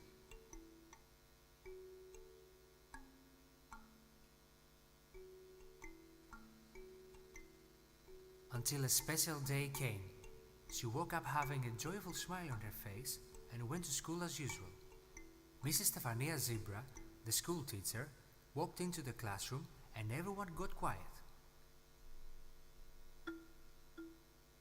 She was not alone though. Right behind her was an unknown small and snowy white visitor. Has he lost his clothes too? Wondered the little giraffe. Mrs. Zebra greeted the children with a calm smile and introduced Tari to the classroom. Tari was very shy. He only mumbled a simple hi. Suddenly, his attention was caught by the smell of acacia flowers. He loved that smell. Mrs. Zebra had spread fluffy pillows of flowers and acacia leaves around the classroom, and Tari, without a second thought, jumped on the largest pillow. Mrs. Zebra then asked everyone to join the pillow circle and started telling them an old magical African story.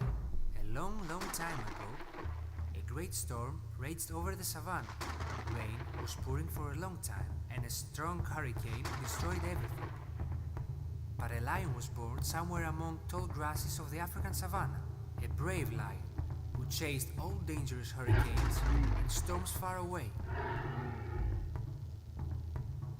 A white lion with a huge, fluffy and shiny mane. As the story reached to an end, students were curiously glancing at Tari, wondering whether he could do that as well.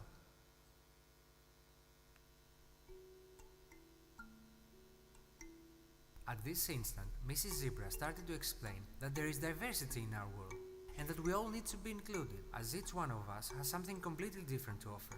Like our story's white lion, Mrs. Zebra then turned to the students and asked, "What are you good at? What pleases you the most?" One by one, they all rushed to give an answer. When it was Clementine's turn, she started bragging about how fast she could eat the acacia leaves and then proudly showed them her baobab bark medal. Everyone was impressed and took turns examining the medal. It was the very first time that Clementine felt accepted, and a huge smile appeared on her face. Tari explained that although he had never tamed any raging storms or hurricanes, he probably is the fastest acacia flower collector in the world, and that one day he will certainly make acacia perfumes. Clementine impulsively jumped at the thought of having her own acacia perfume. And Tari promised to make her the most wonderful fragrant gift. The little giraffe's heart was filled with happiness and gratitude. From that day on, Clementine and Tari became best friends. No one ever laughed at the little giraffe again. Besides, she started liking her body. Shortly afterwards, Tari gave Clementine the promised acacia fragrant gift. She opened the green bottle and everything around her, even her unique spotless fur, smelled wonderfully of acacia flowers. Now, every morning Clementine eagerly brushes and perfumes her shiny, soft white fur.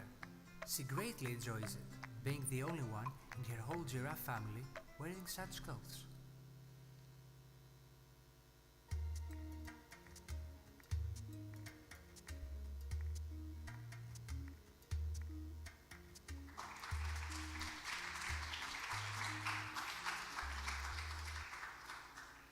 Thank you. And now we move to the final partner of the project, actually the guest partner, the hosting partner here, ANIMASYROS, Platforma Urban Culture. And we will have Maria Nestopoulou here, who is the director of ANIMASYROS International Animation Festival, who will speak about the project and about the animated process of the IAM project.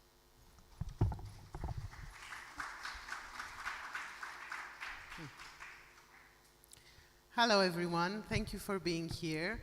I will speak from the heart, not because I didn't want to prepare a presentation, but because all partners that spoke before I did covered everything that happened in 2 years in such a great way. I will speak about our experience and our experience as a partner of an Erasmus program and an animation festival.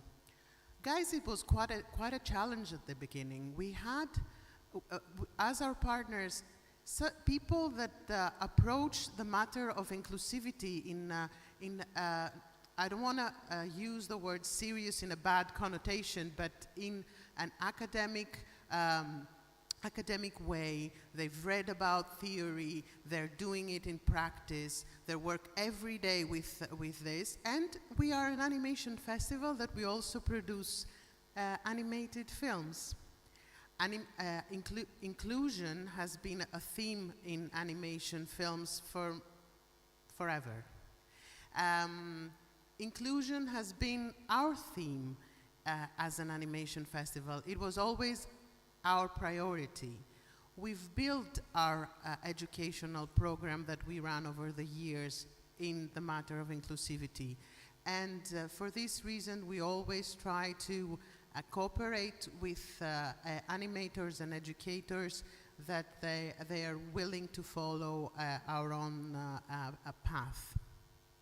So the challenge was how to, let's say, how to challenge ourselves in our way, the partners, to think freely and to create stories about inclusivity and animation.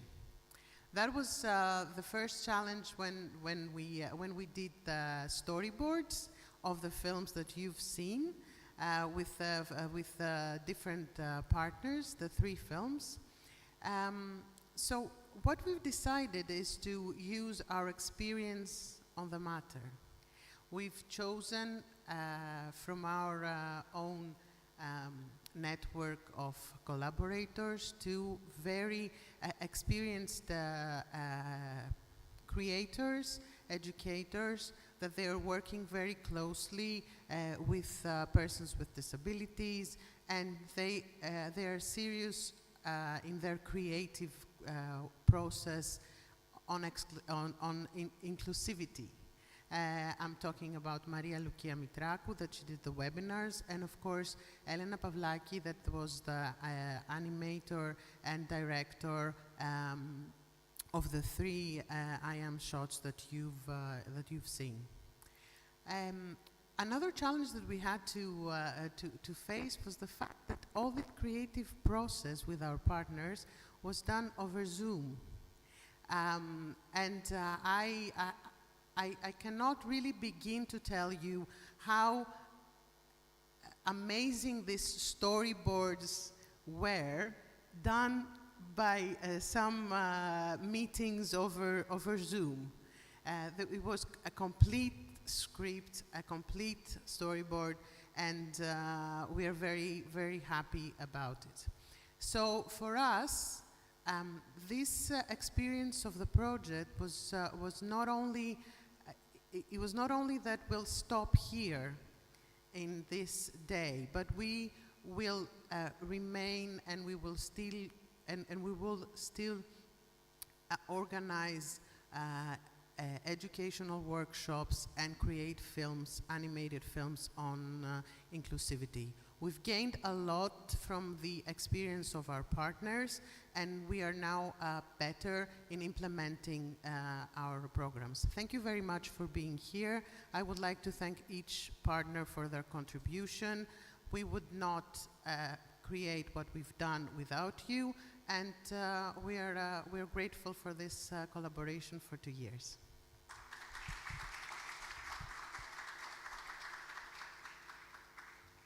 Thank you, Maria. And now, and after ANIMASYROS speaking about the project, we will have a 10-minute pause, a break, so for you to stretch out for a while. Be back in time in 10 minutes, because we come back with lots of more artistic and enjoying stuff, like more fun. Okay, so thank you.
So now we are back here in the I Am Day, Animating Inclusiveness.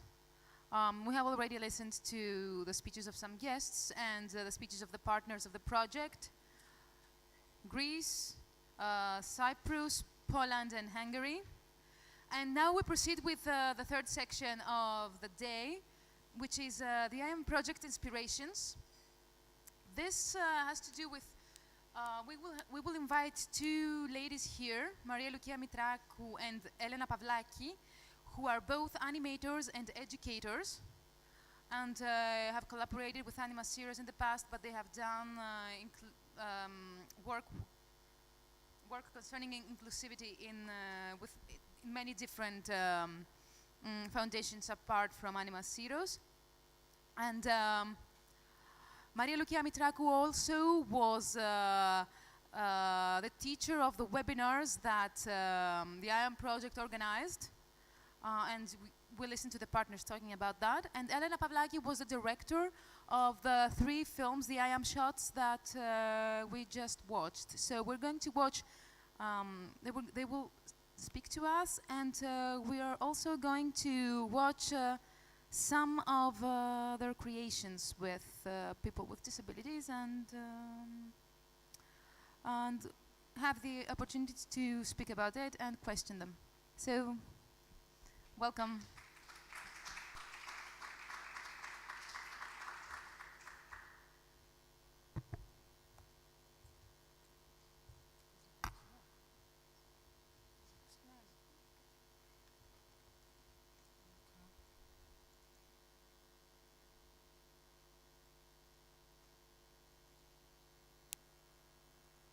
Okay. Hello, everyone. My name is Maria Lucia Mitrakou. I'm an animator and an educator. Today I will talk about the value of animation in education. The last 1 year I was involved in a stop-motion animation movie project as an educator and animator. This movie, no, sorry. Give us a second to solve something.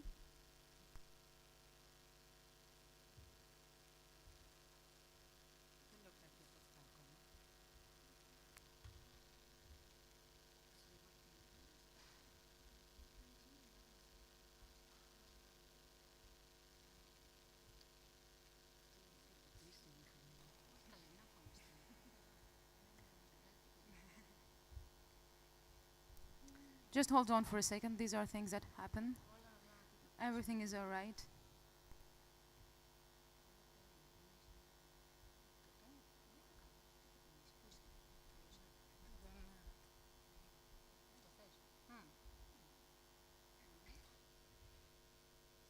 Perfect. Okay. Hi again. I'm starting again.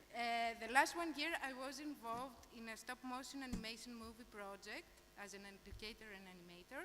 This movie was co-created by adults with intellectual disabilities and professionals. The theme of the movie was about COVID and how people with intellectual disabilities felt through a quarantine period. And after this, I will start my presentation. I'm going to talk about a few words about inclusion in school education, animation as a tool of inclusive education, inclusion methods for formal and no-formal education via animation initial.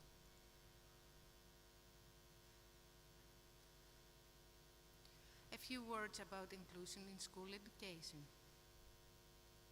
Inclusive education is a particular challenge for schools that provide equal opportunities for all the students. To achieve this, teachers need to be involved in this process. Thus, inclusive education becomes a challenge for teachers as well.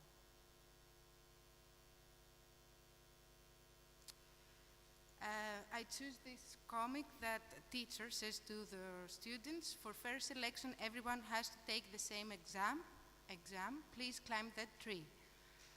I guess these fish can climb the tree very easily. Teachers are an important factor as they are the ones who apply inclusive education in daily practice. Teachers need to develop a variety of skills, pedagogical approaches, effective teaching methods, and educational material.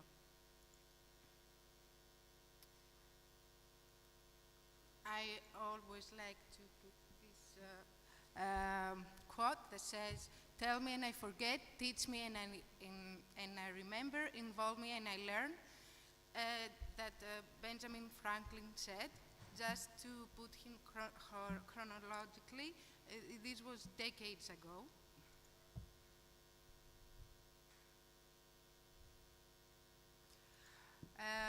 For the last 15 years, we have seen many efforts in different countries of the world to provide equal opportunities in education. Such initiatives were also supported by the strategy of the United Nations Education for All.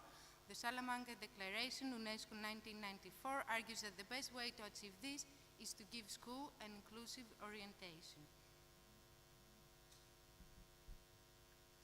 Inclusive education is related to the ways in which learning can be organized to address the ability of all children and each child individually. It is also related to the development of school where everyone, teachers and students, learn. In inclusive school, diversity is considered as a source of learning rather than as a problem. Animation as a tool of inclusive education. I would like to start this chapter with this question: do school kill creativity? There was a very interesting speech that Ken Robinson talks about creating an educational system that cultivates rather than undermines creativity. Adults lose their creativity, and our education system is based on the fact that the worst thing we can do is to go wrong. He gave a very nice example, and I would like to share it with you. There was a little girl that she was drawing in the class, and the teacher asked her, "What are you drawing?" And the little girl said, "I'm drawing God." And then the teacher said, "But we don't know how God looks like." And then the girl said, "You will learn in a minute."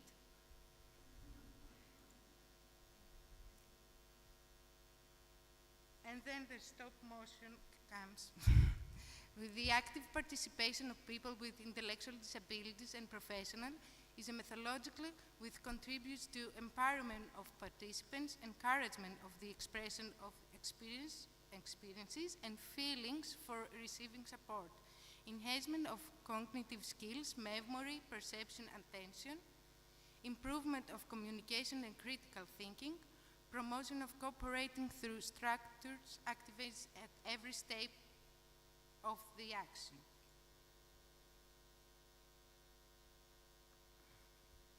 And I would like to show the backstage of our film that I was telling you in the beginning, just to see the process that we've done.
I just want to say that the 3 stages that we've done.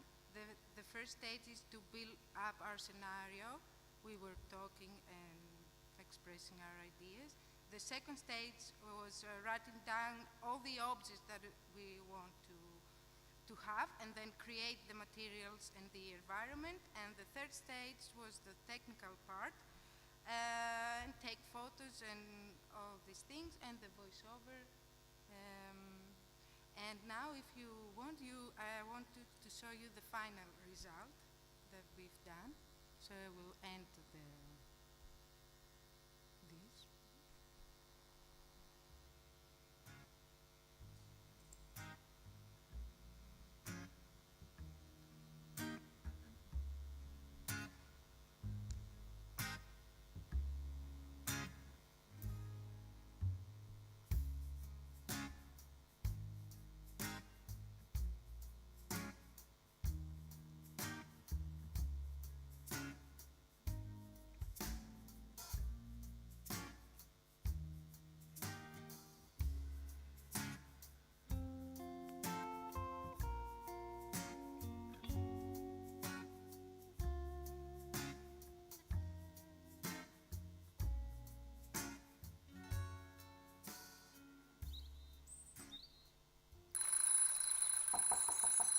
Ηρώ, ξύπνα, δεν ακούς. Άσε με, ντυσκάζω.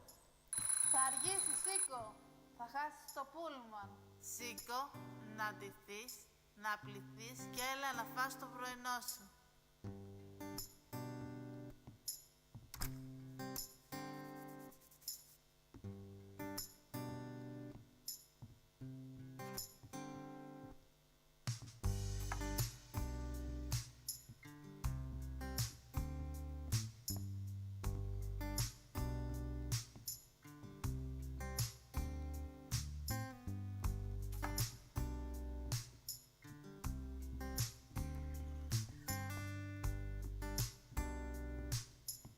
Δύσκολο.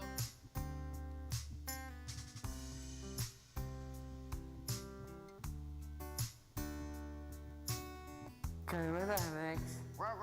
Καλημέρα. Καλημέρα. Είσαι έτοιμη? Ναι, κοίτα. Τι θα κάνετε σήμερα στο κέντρο ημέρας? Θα μάθουμε να στρώνουμε το κρεβάτι μας. Εγώ μπορώ. Κυρίες και κύριοι, διακόπτουμε το πρόγραμμά μας για μια έκτακτη είδηση. Απειλητικές διαστάσεις αρχίζει και παίρνει η επιδημία με τον κορονοϊό στην Κίνα. Ο ιός ξέφυγε σε άλλες χώρες σε ολόκληρο τον κόσμο και ήρθε πλέον στην Ελλάδα.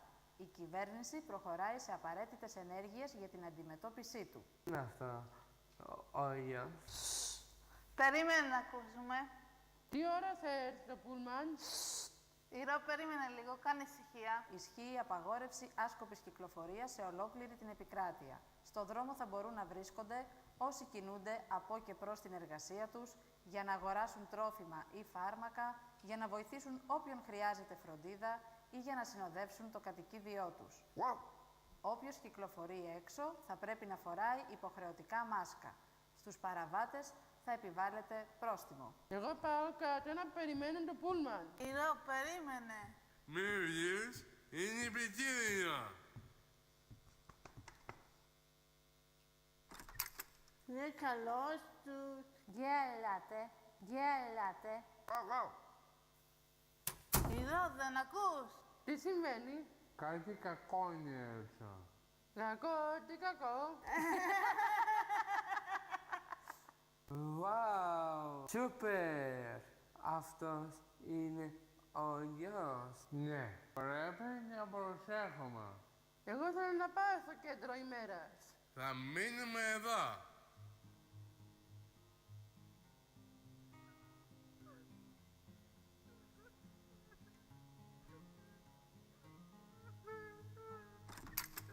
Ηρέμησε, Ηρώ, μη στεναχωριέσαι. Μαμά, πότε θα πάω στο κέντρο ημέρας? Δεν μας έχουν ειδοποιήσει. Θέλω να δω τους φίλους μου. Το γνωρίζω. Όμως τώρα πρέπει να προσέχουμε. Εγώ προσέχω. Θέλω να βγω έξω. Να πάω βόλτα με τη Λιδία. Δεν γίνεται, Ηρώ μου. Πρέπει να μείνουμε σπίτι. Όχι, άσε με. Φύγε. Εντάξει, Ηρώ μου, θα μιλήσουμε μετά.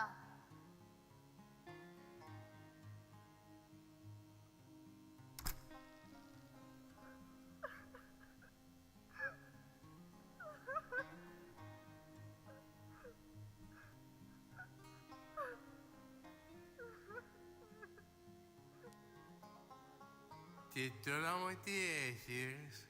Τι θα κάνουμε? Όλα καλά θα πάνε. Θα δουλεύω από το σπίτι. Κύρο, ο Μανώλης. Δεν έχω σχολείο. Γιουπι.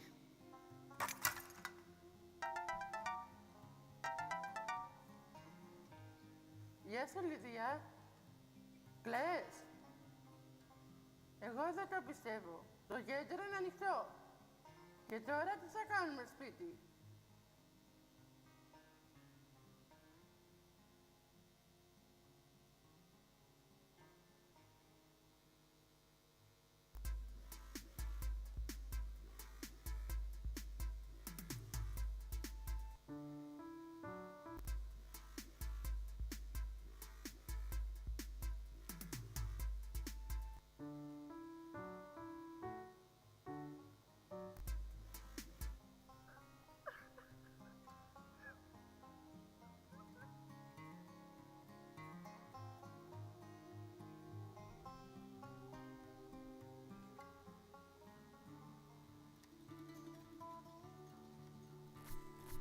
Εισπνοή, εκπνοή.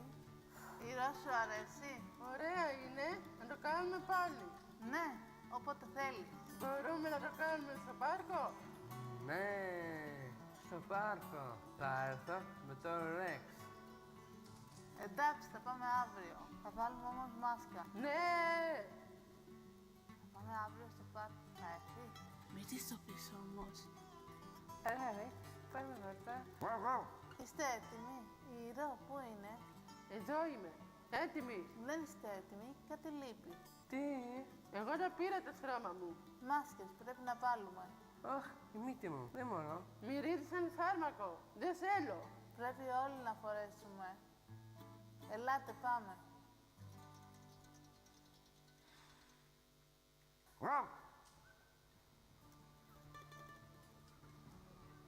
Φρέχα Ρεξ. Φρέχα Ρεξ. Εισπνοή, εκπνοή. Άλλη μια φορά. Είναι τέλεια εδώ. Η Ρο, σου πράει. Λιδία, έλα, έλα. Δεν το πιστεύω. Επιτέλους, βρεθήκαμε.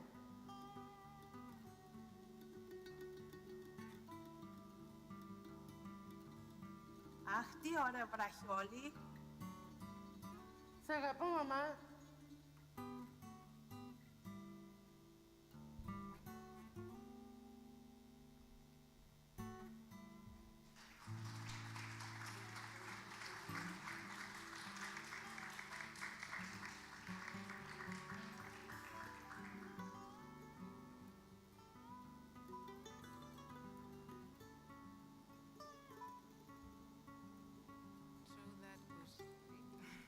Thank you very much.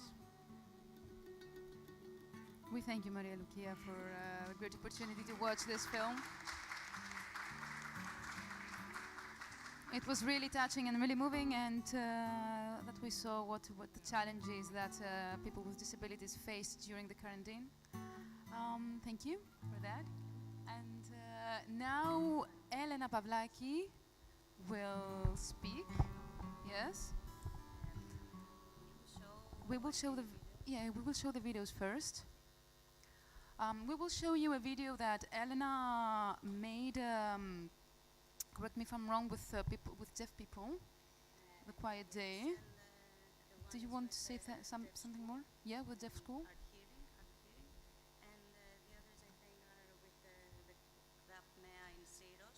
Yes, there are two that were made for during the festival, the past years, and one that was made with deaf school teenagers, deaf teenagers, right? Yes, Yeah, good, good. So let's begin with the first one. It's called A Quiet Day.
Okay, so we're moving to see the next one.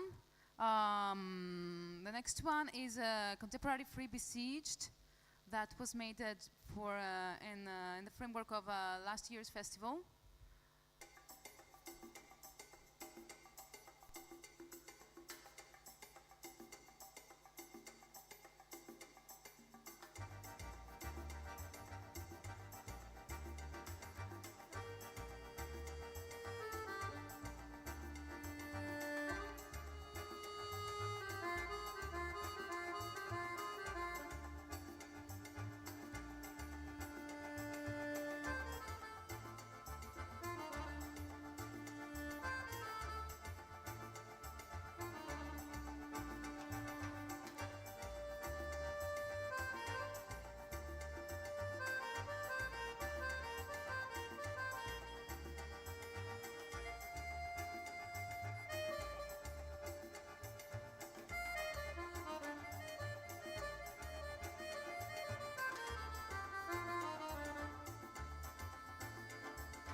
There's one more that was made as well during the framework of ANIMASYROS Film Festival. It's called I Care for the Environment. And then we will talk about this.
Thank you.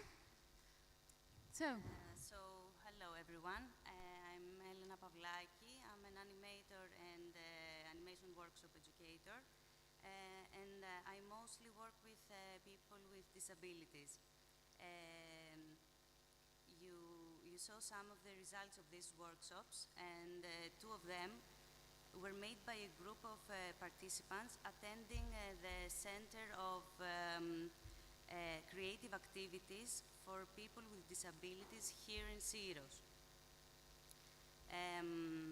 I've worked with this group several times. I think the last 4 or 5 years we've been working together, and each time is unique.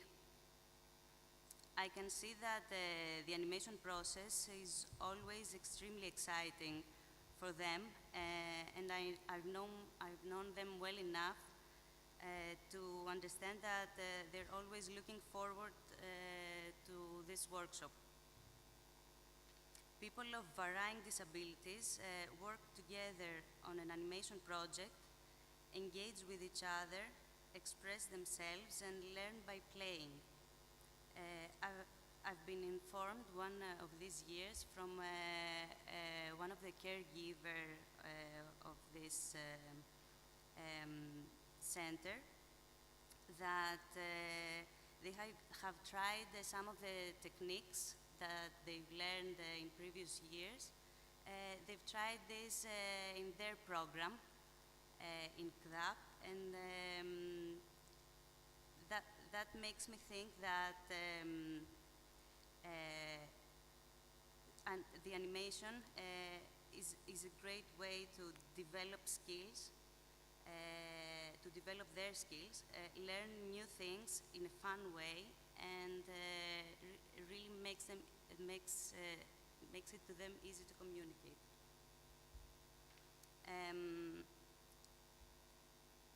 Growing up with two deaf parents,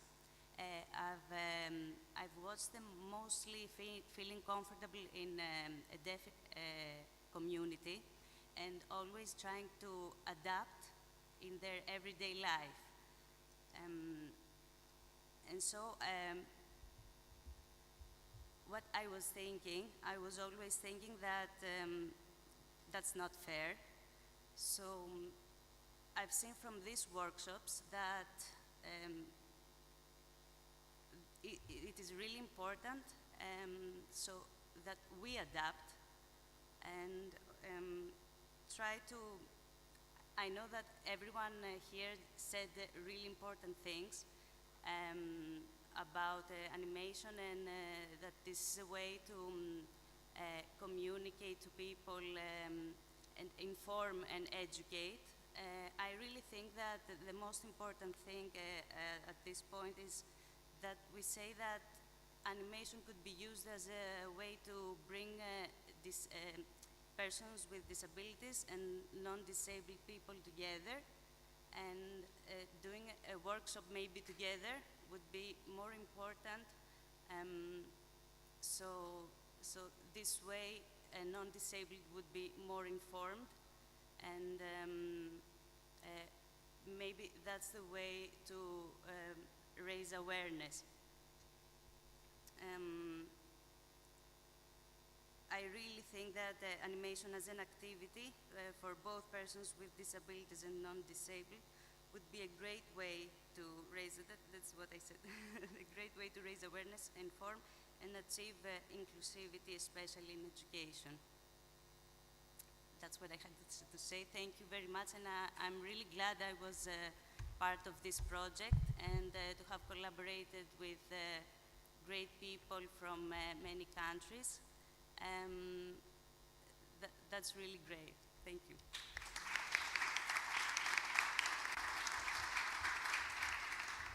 Thank you both. Thank you very much. Yeah, thank you. So now we go to the final section of the program, of the project, of the I Am Day anyway. We were going to,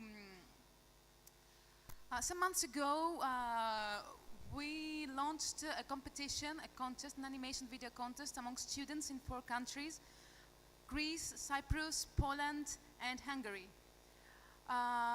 We received several of very interesting animation films, and we had the jury to decide, a very interesting jury committee to decide who will be the winner of each country. And we have the children and the schools that won here with us. So it's the time for them to receive their awards.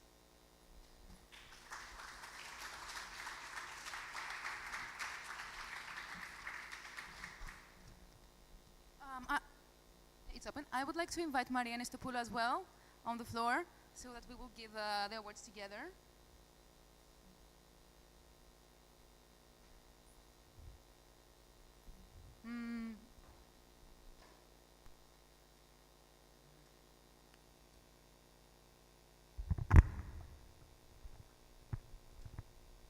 First of all, I would like to say who the jury was.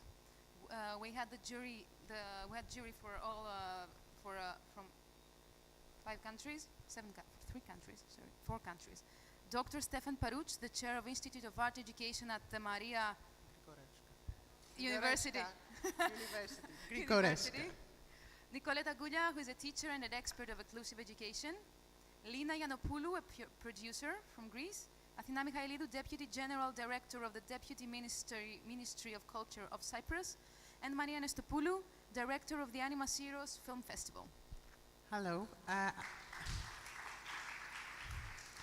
I would just like to share our experiences. It was a great contest. We've seen amazing films from all countries, and especially given the fact that for some of the students it was their first time dealing or working with animation.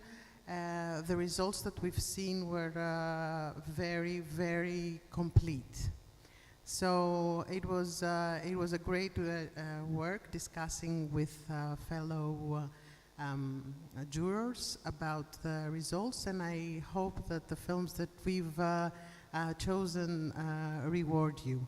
And thank you very much for everybody that have visited this day and came here to receive their prizes. So, during the process of choosing the winners, we decided to award a special mention, which was not part of it was not in our mind from the very beginning. This was awarded to the 40th Primary School of Athens with a short film, When Georges Landed on Vasilis' World. We would like to see the film now.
We have the jury statement for this film. Beautiful film, visually intriguing, an original way to show inclusivity. Unfortunately, we have no people from this school here in Syros, but they decided to send us a thank you video that they made for us, and we will screen that now. Siljan, Flavia, Siam, Rouhani, Omar, Sara, Henry. Ξεχάσαμε κάποιους. Την Αλήσια, τον Άλεξ και τον Κρίστη. Έχουν πάει στο γυμνάσιο. Άλλαξαν σχολείο. Κουμαλίου, είμαστε εντάξει. Ναι. Ξεχάσαμε την Διαπέτα. 40 φιλιά από το 40.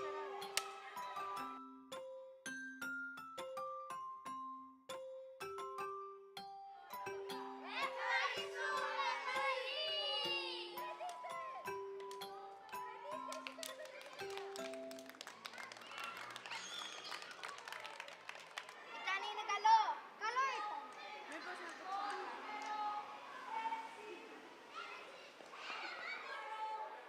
αφού το πρώτο είναι πάντα το καλύτερο.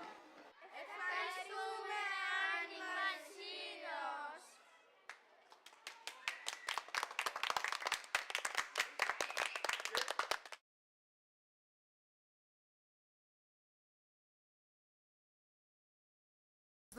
A more creative way of saying thank you for this award. And shall we proceed? So I will announce the awards from the part of the jury. First award is from the team of Poland. So the first award from Poland goes to the film Let's Read Together. The student is Oksana Zitka, and the teacher is Hanna Romanik from the Barbara Bonislava Czarneska Primary School and Integration Department number 221 in Warsaw. So we have Oksana here with us, and we would like her to receive the award.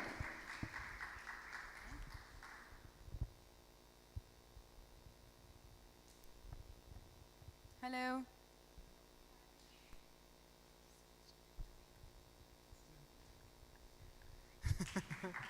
If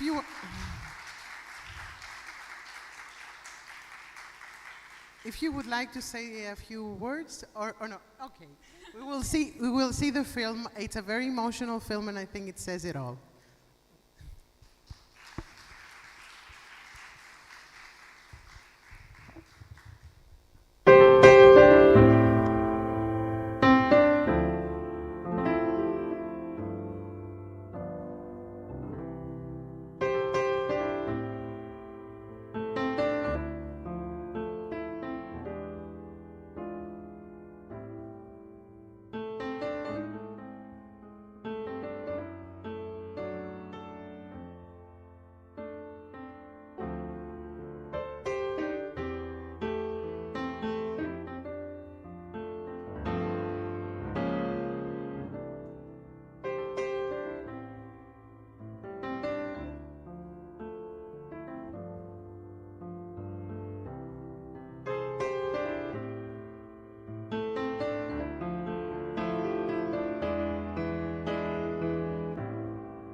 jury statement for this film was for the original storyline, which conveys clear messages, along with a very complete music background and use of color. It seems that there is a lot of work behind it.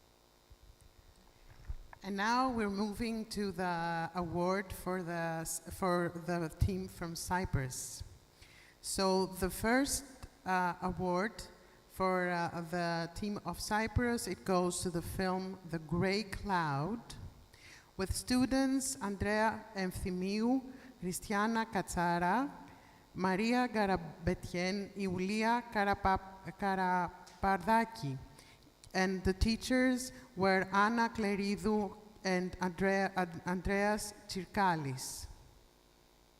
Are they here to receive their awards?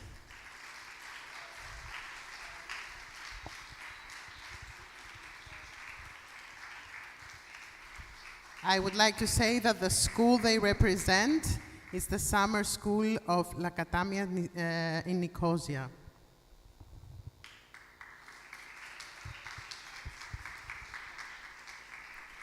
So the jury statement for this film was for the complete and original storyline that promotes the issue of inclusiveness in a generous, emotional, and touching manner.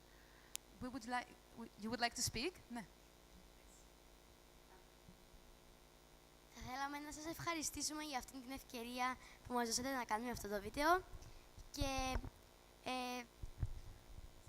για τις εμπειρίες που δημιουργήσαμε με αυτό. We would like to thank you for the experience of making this video and all the and the meaningful experiences that we had during the making of it.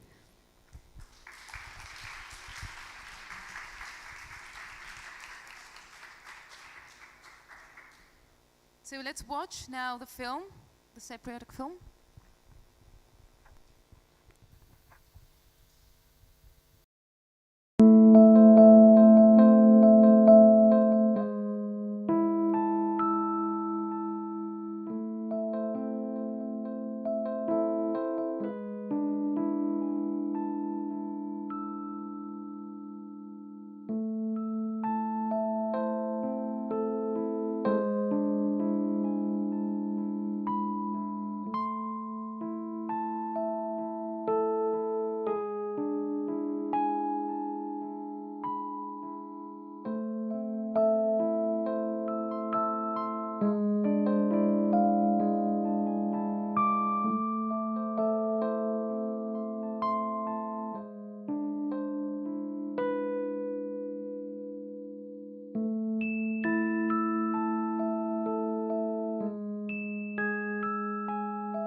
Lovely.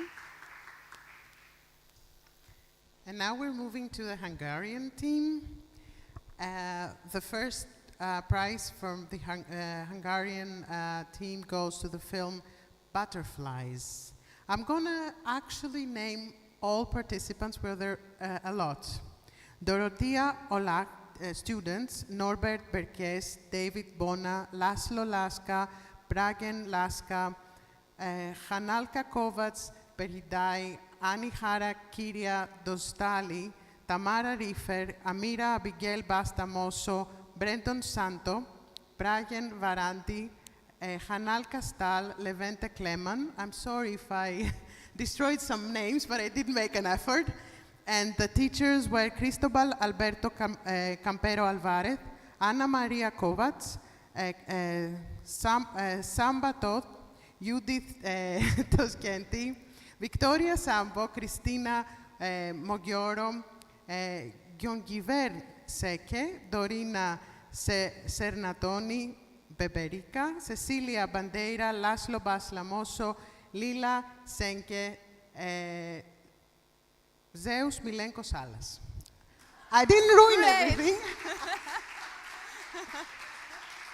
So I would like to say that for this film, we will first watch the film because we have a little surprise from the winning team afterwards. So we will first watch the film.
Azt hiszem, ez nem is pillangó, hanem a marsról küldött tűrlény. Közeledik a hagymaszagú pillangó. De heket mondjuk most. Akkor már sárgácska, de hagyjuk. Ott jön az a gyünátaj.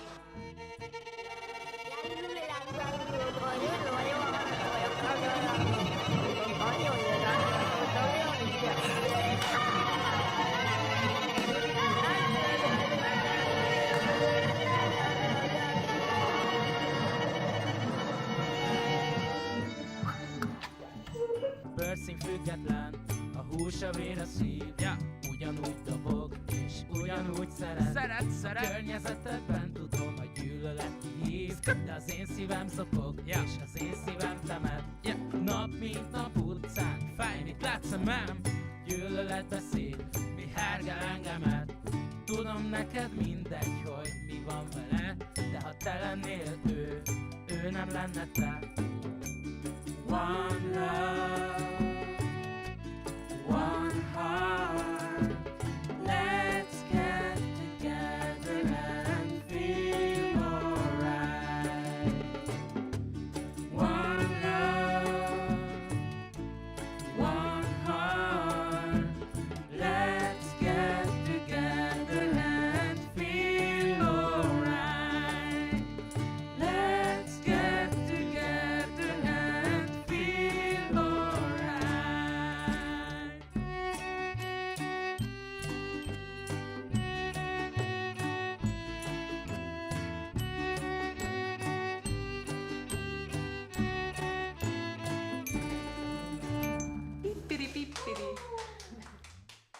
So the jury statement for this film was extremely original and very good use of mixed techniques in animation with a beautiful, sensitive and original storyline. It is a complete effort with original music that added into the animation. Plenty of messages were delivered in a very feel-good movie. So we have the winning team here, right? Yeah, and I would like to say thank you.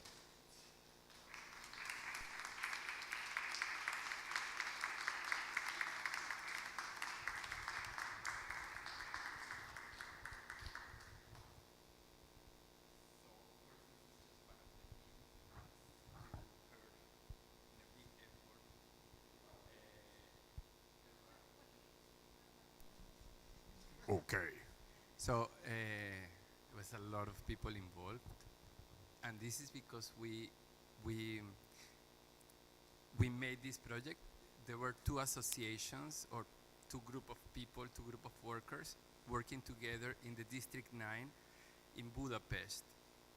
District 9 is usually, or has been traditionally, a kind of gypsy neighborhood, and there are several institutions working there in different ways, but I was so lucky that I could combine my efforts with the people of a youth office called Hout Venkettu.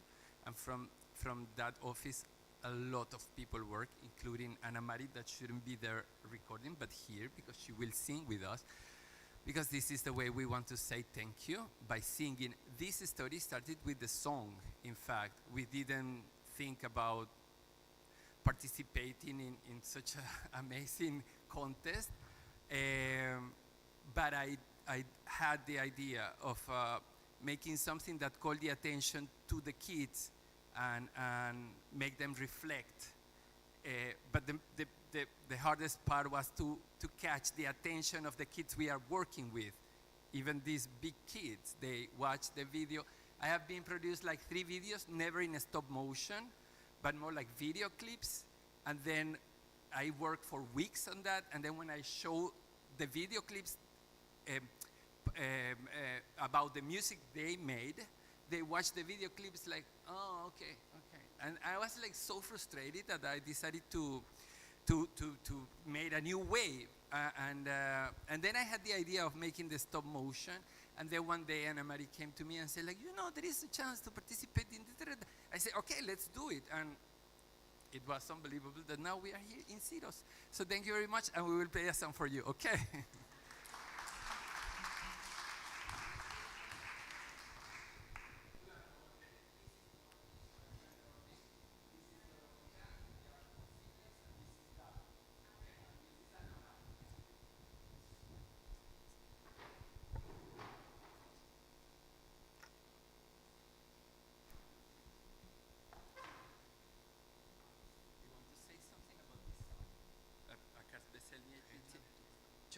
Çok mer.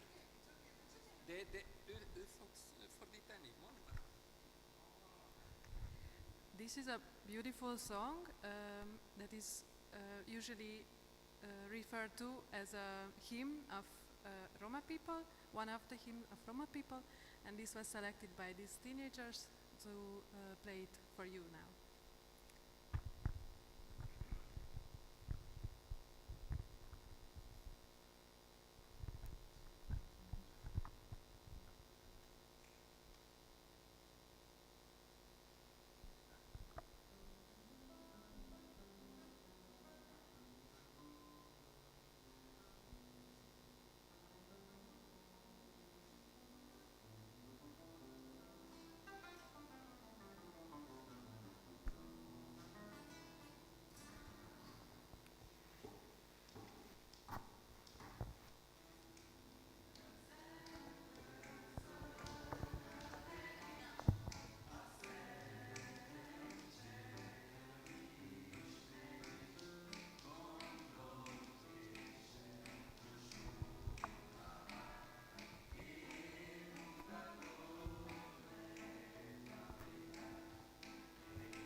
Thank you very much. That was amazing.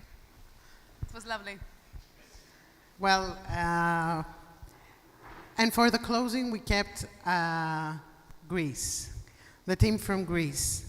So the film that won the contest from Greece, it's called The Circle Squared. It's a film made by two schools, Galileo and Erasmus Greek-German School. The students were Yannis Andreopoulos, Orsalia Lianou, Daniel Likai, Γιώργος Τσούσης από το Γάλλιο και από την and from Erasmus Greek-German School, Καλομήρα Μουστάκα, Ιωάννα Σωτηράκη and Lefteris Deliveis. And the teachers were Margarita Simopoulou, Kronis Yannikopoulos, Dimitris Arvanitis, Alexandra Koutoura, Vasya Poulopoulou, and Eleni Stathatou. I would like to say that we are particularly happy because Margarita is an educator and a part of our festival for many years.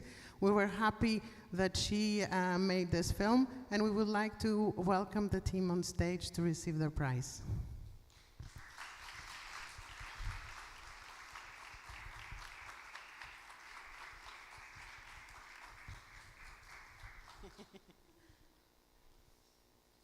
Would you like to speak? Does anyone wants to speak? Yeah, who? Well, thank you for the award and for the opportunity you gave us to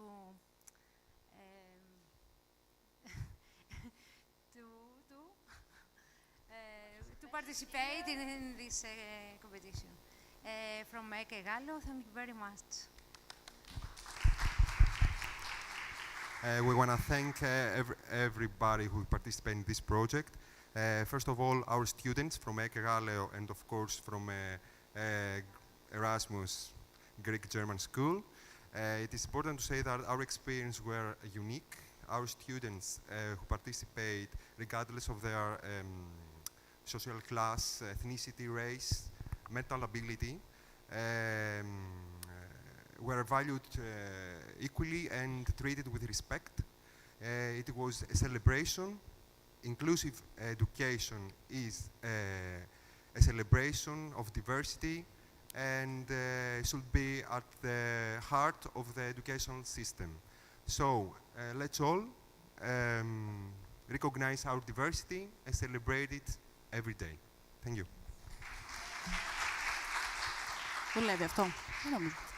I just want to say that the important thing was that the two schools worked together, and there was their first time, the children from Erasmus and the children from the Eke Galileo, and they collaborated very good. And also it was for me the first time that I worked with kids with disabilities. And it was a very nice experience, very creative. That's all. Thank you. Thank you.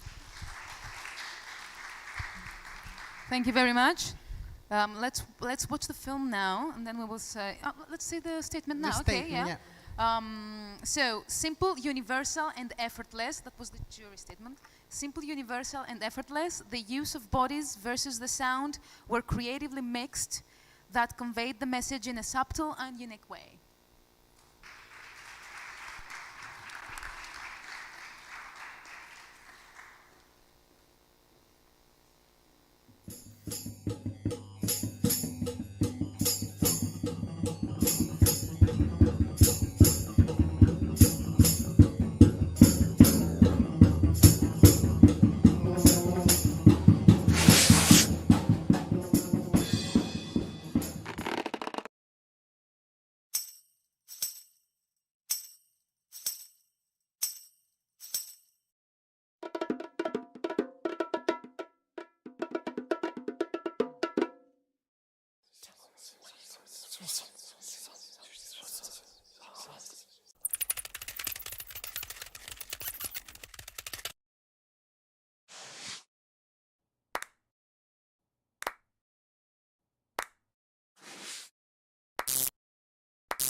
I will make the closing because we're finishing now. Thank you very much for being here. All our partners, all our guest speakers, their contribution to this event was amazing. We are very happy that we will be continuing this project until the end of the year. And we hope that this project is the basis for a future one based on the same principles as this one, but moving it a bit further. We have prepared an inclusiveness closing, which I will give the floor to Eliana to read it. And thank you very much for this day. This is an actual letter from a girl with DLT, her mother, to the teacher. Dear Mr. Teacher, you who want to teach children, teach mine too. To mine, who has been walking hand in hand with development language disorder for 15 years now. Do not fear for her. She is intelligent, very. However, when you ask her a question, be sure that she understands all the words. Words.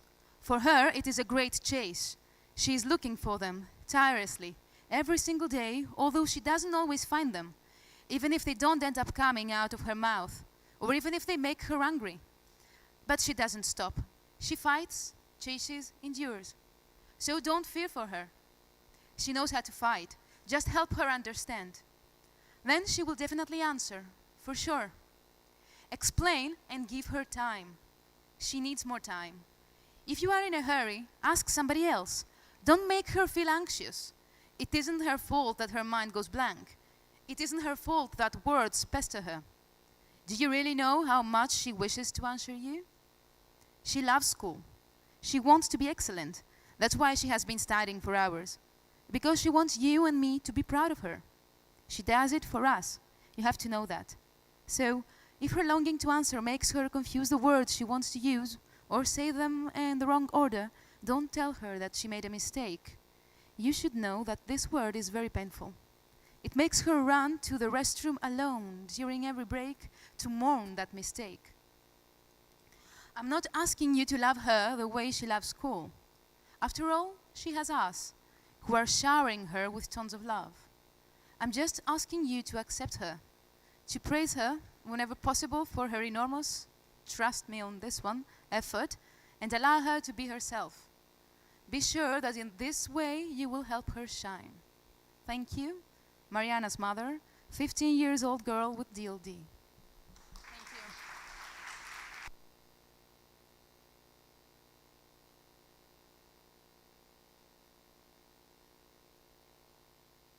you.